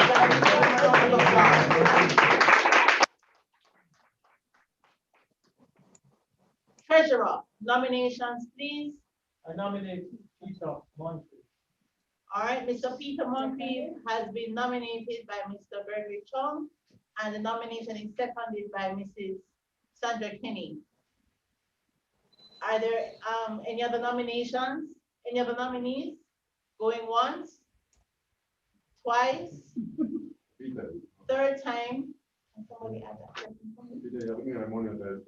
All right, we have no other nominations, so that means that Mr. Leonard Moncrief, Peter Moncrief, is back as our treasurer. Can we please give him a round of applause?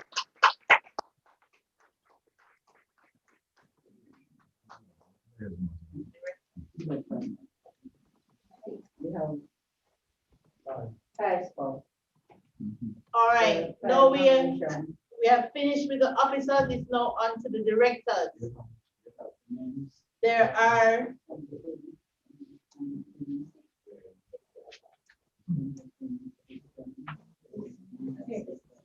we have 6 positions, 6 openings for directors. Nominations, please. I nominate Mrs. Kenny, Sandra Kenny. Sandra Kenny has been nominated by Mr. Gregory Chong and is seconded by Mr. Philip Chong. Do we have? No, just name. Just name them? Okay. All right, so we have Sandra Kenny nominated. I'd like to nominate Mr. Philip Chong. Mr. Philip Chong has been nominated by Mrs. Diane Haram, and the nomination is seconded by Mrs. Sandra Kenny. Mr. Gary Whitaker. Mr. Gary Whitaker is nominated by Mr. Errol Edwards. Seconded. And is seconded by Mr. Leonard Moncrief. Nominations, please. Mr. Bobby Hammond. Mr. Bobby Hammond has been nominated by Mr. Errol Edwards. Seconded. And is seconded by Mr. Delroy Christie. I have a nomination. Yes, sir. Mr. Trevor Heaven, Esquire. He's a trustee. The trustee. Oh, okay. Sandra Molyneux. Trevor, you're hiding. All right, so we have Sandra Molyneux. Sandra Molyneux nominated by Mr. Errol Edwards and seconded by Mrs. Sandra Kenny. One more position. Sophia Pinot. I'd like to nominate Sophia Pinot. We have Sophia Pinot nominated by Dan Parham and seconded by Gregory Chong. So that concludes our nominations for. What are the 6 persons? How much are we have 6. Right. The 6 persons nominated for the post of directors are Sandra Kenny, Philip Chong, Gary Whitaker, Bobby Hammond, Sandra Molyneux, and Sophia Pinnock. Now for the trustees. All right.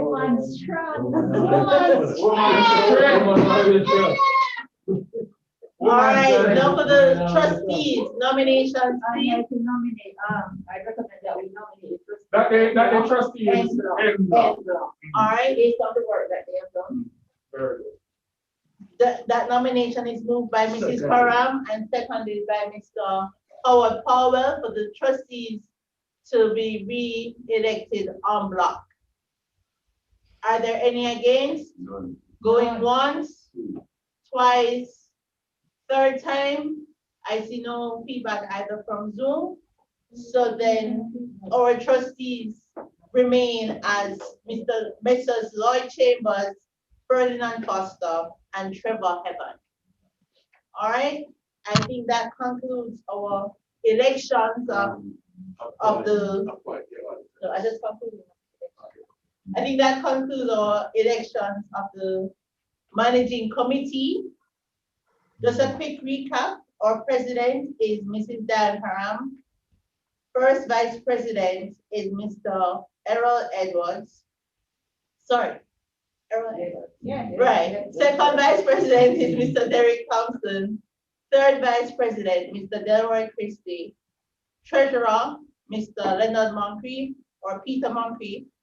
Directors are Sandra Kenny, Philip Chong, Gary Whitaker, Bobby Hammond, Sandra Molyneux, and Sophia Pinnock. And the trustees are Lloyd Chambers, Ferdinand Foster, and Trevor Heaven. Now for the appointment of auditors, can I have a motion, please? I'd like to move to appoint Baker City as our auditors for the next financial year, 2020 to 2021. All right, so Mr. Oh, that sounds like wins, Sean. I make that was a win. Mr. Peter Moncrief has moved the motion for Baker City to remain as our auditors for the period 2020 to 2021. And the motion is seconded by Mrs. Sandra Kenny. Are there any against? Going once, twice, third time? All right, in that case, Baker City will continue as our auditors. What about the case? No. Okay, I think that concludes our election. Thank you.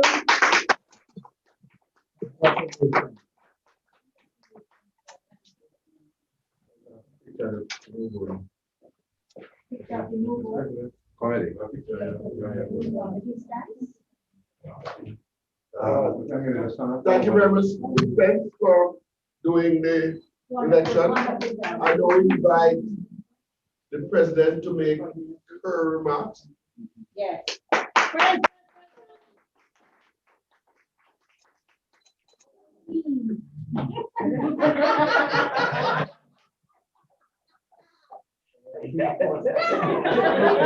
Hello, your woman and a cabinet. Thank you, Mr. Chairman. IPP, Mr. Gregory Chum, Managing Committee members present and online, fellow members present and online, members of the media, ladies and gentlemen, good afternoon, everyone. Hello. With profound gratitude and humility, I accept your vote of confidence for the presidency of this noble 70-year-old association.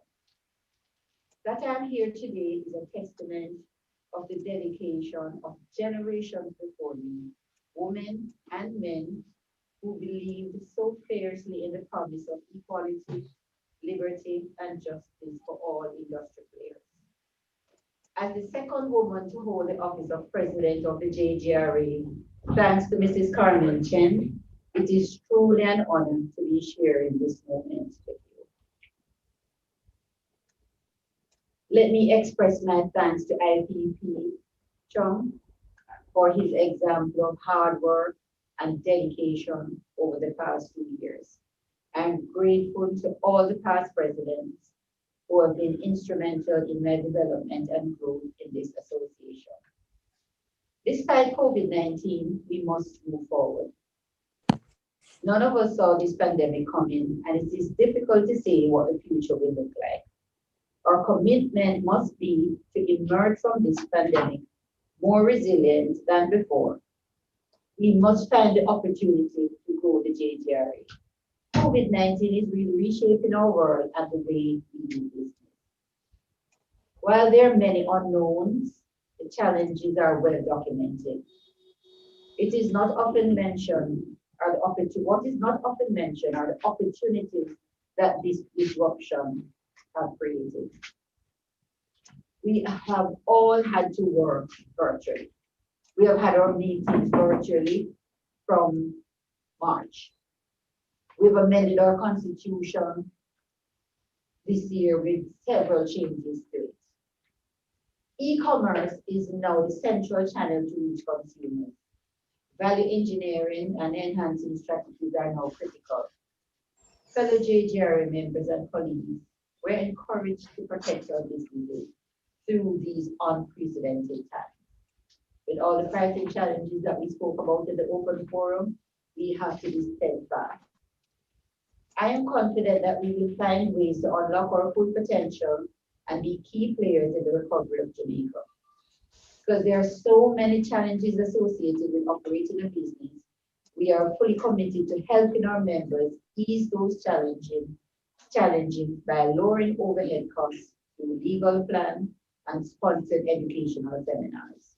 The savings in overhead costs more than justify the dues each person or each member is required to pay. And we would expect that it would reflect in our subscription payments. If you enter to harness the whole Howell family. new opportunities to be explored, new areas to build on, threats to meet, and alliances to repair. When gasoline retailers are faced with difficult legal and licensing problems, we must be there to help. The road ahead will be long, our climb will be steep. We may not get there in 1 year, but I have never been more hopeful than I am today that we will get there. We will get over the challenges. I assure you, we are business people and we will get there.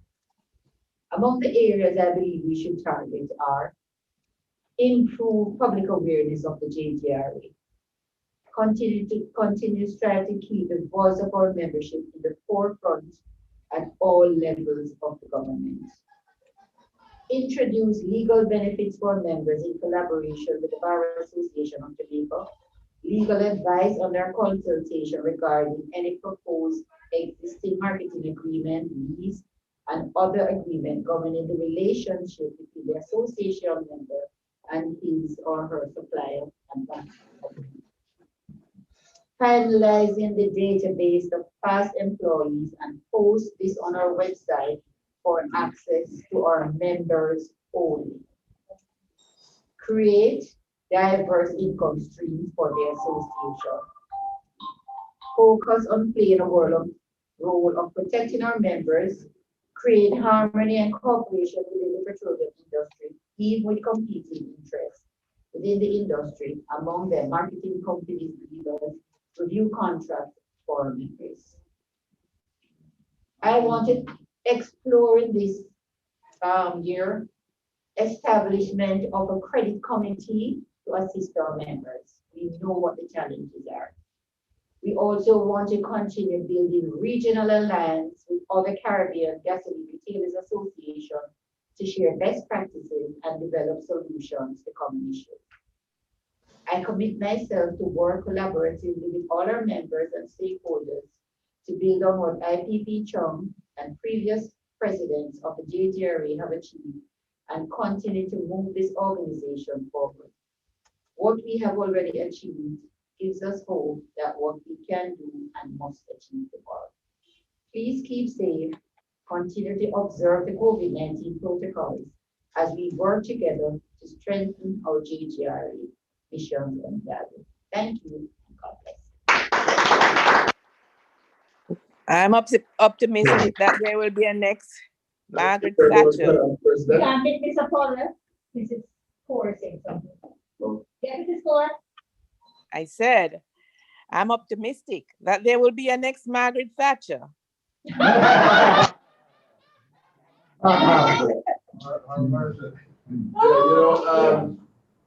I think this is a very difficult time to lead an organization like this. But then it is, must be a special thing that a lady is going to lead it, and she's going to play the role of mother hen. Where she take care of all those chickens and all that type of thing. And you know, look at her. She's just fit for the purpose.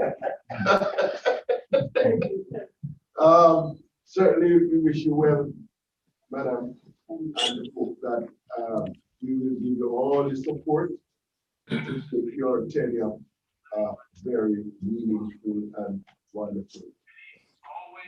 Okay. Ladies and gentlemen, we've had a very good meeting. Is there any other matter? Any other business that we'd like to deal with? Is there any other matter?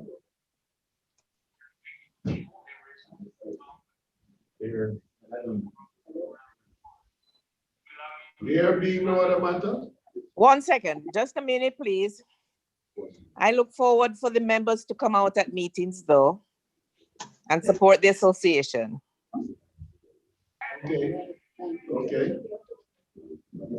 So please. Thank you very much for a very good meeting. Thank you.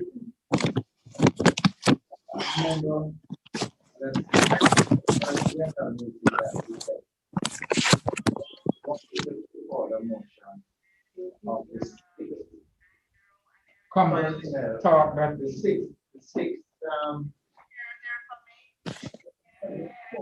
persons that will make up the forum for the management committee. And the question whether it should not be more. So I'm throwing it out. Yes, it's based on the fact that management committee is about 22 members. And by constitution, 6 members should form a forum. So I brought it forward. So I brought it forward in this arena. To see if, and I did not get a number to propose. So we're asking if anyone has given any thought, or if it is okay to maintain the 6. You would have to vote on it. It would have to be voted on to change. And membership would have to vote that. Okay.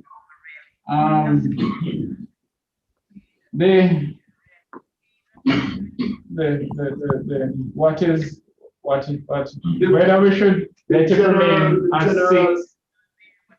The general situation is one board. What do you call it? Membership plus 1. That is the general situation of the forum. So whether you want to revert to that or you want to maintain that, you know, so that could be decided. We have 6 in our constitution. The constitution states 6. I would. But for ease, you know, you could go to the half plus 1 and that would cover it. Sometimes you can't get it.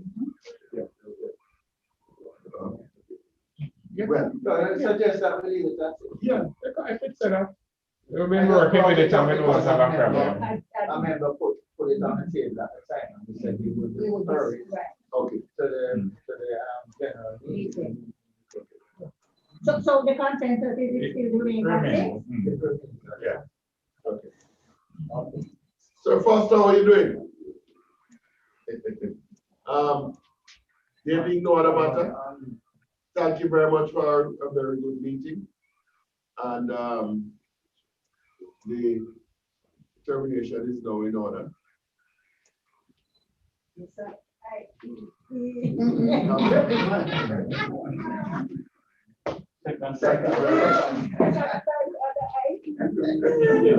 All right, come take a picture with your people.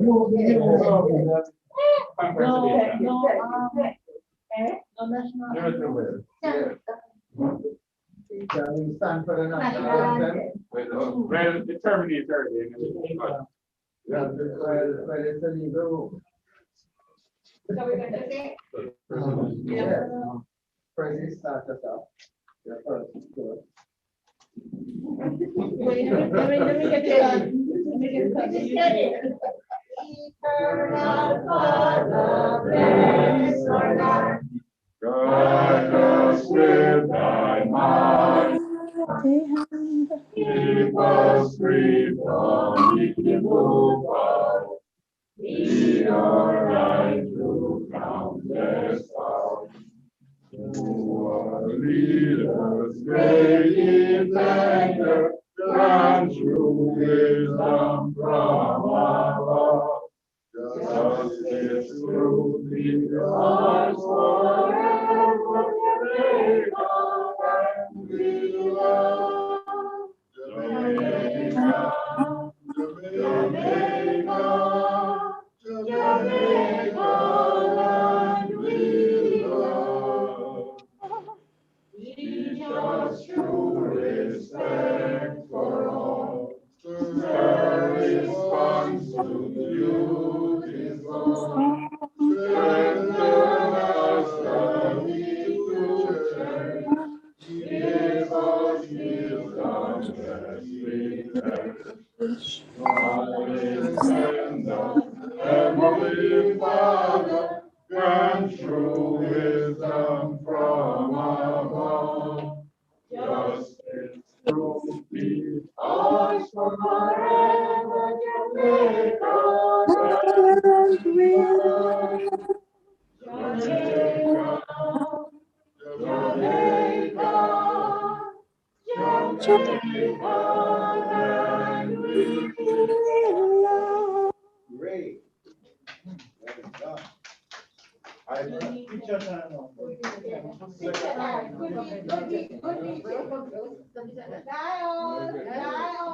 No, well, let's everybody try the new. What's for lunch? What's for lunch? Eric, is that good to you up here? Paul, well, Good. have my lunch here, sir. Yeah, man. Hey, yeah, man. Mr. Edward, in the picture, so I can get them to see everybody who is there.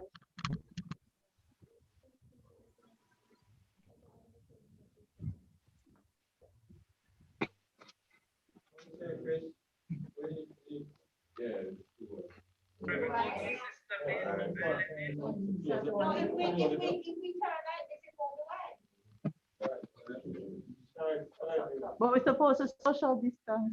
It's all right.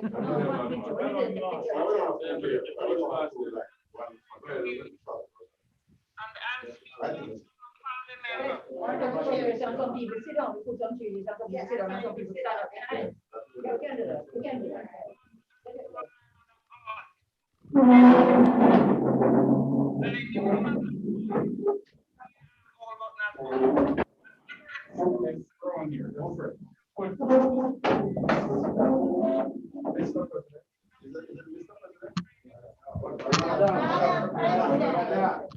Social distance.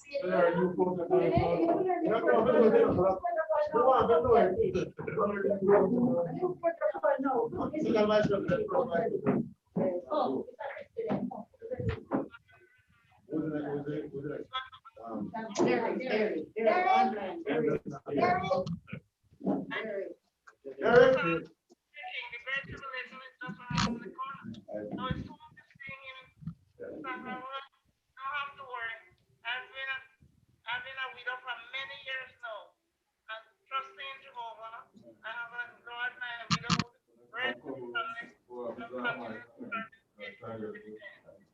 continue to serve His and as well. Everybody in the back row. Take one step here. Yeah, all right, that's fine. All right.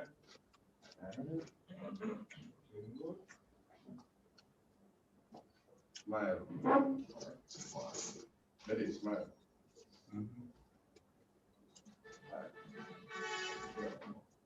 One, two, three. All right.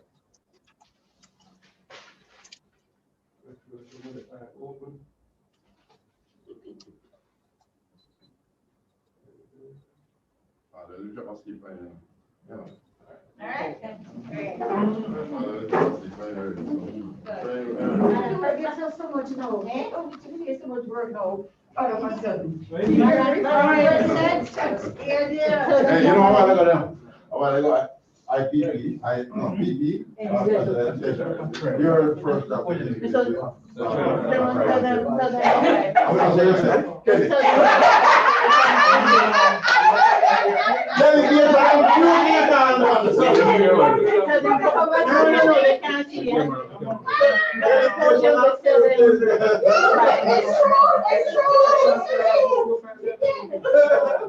All those guys on Zoom, thank you very much. Thank you. Bye bye.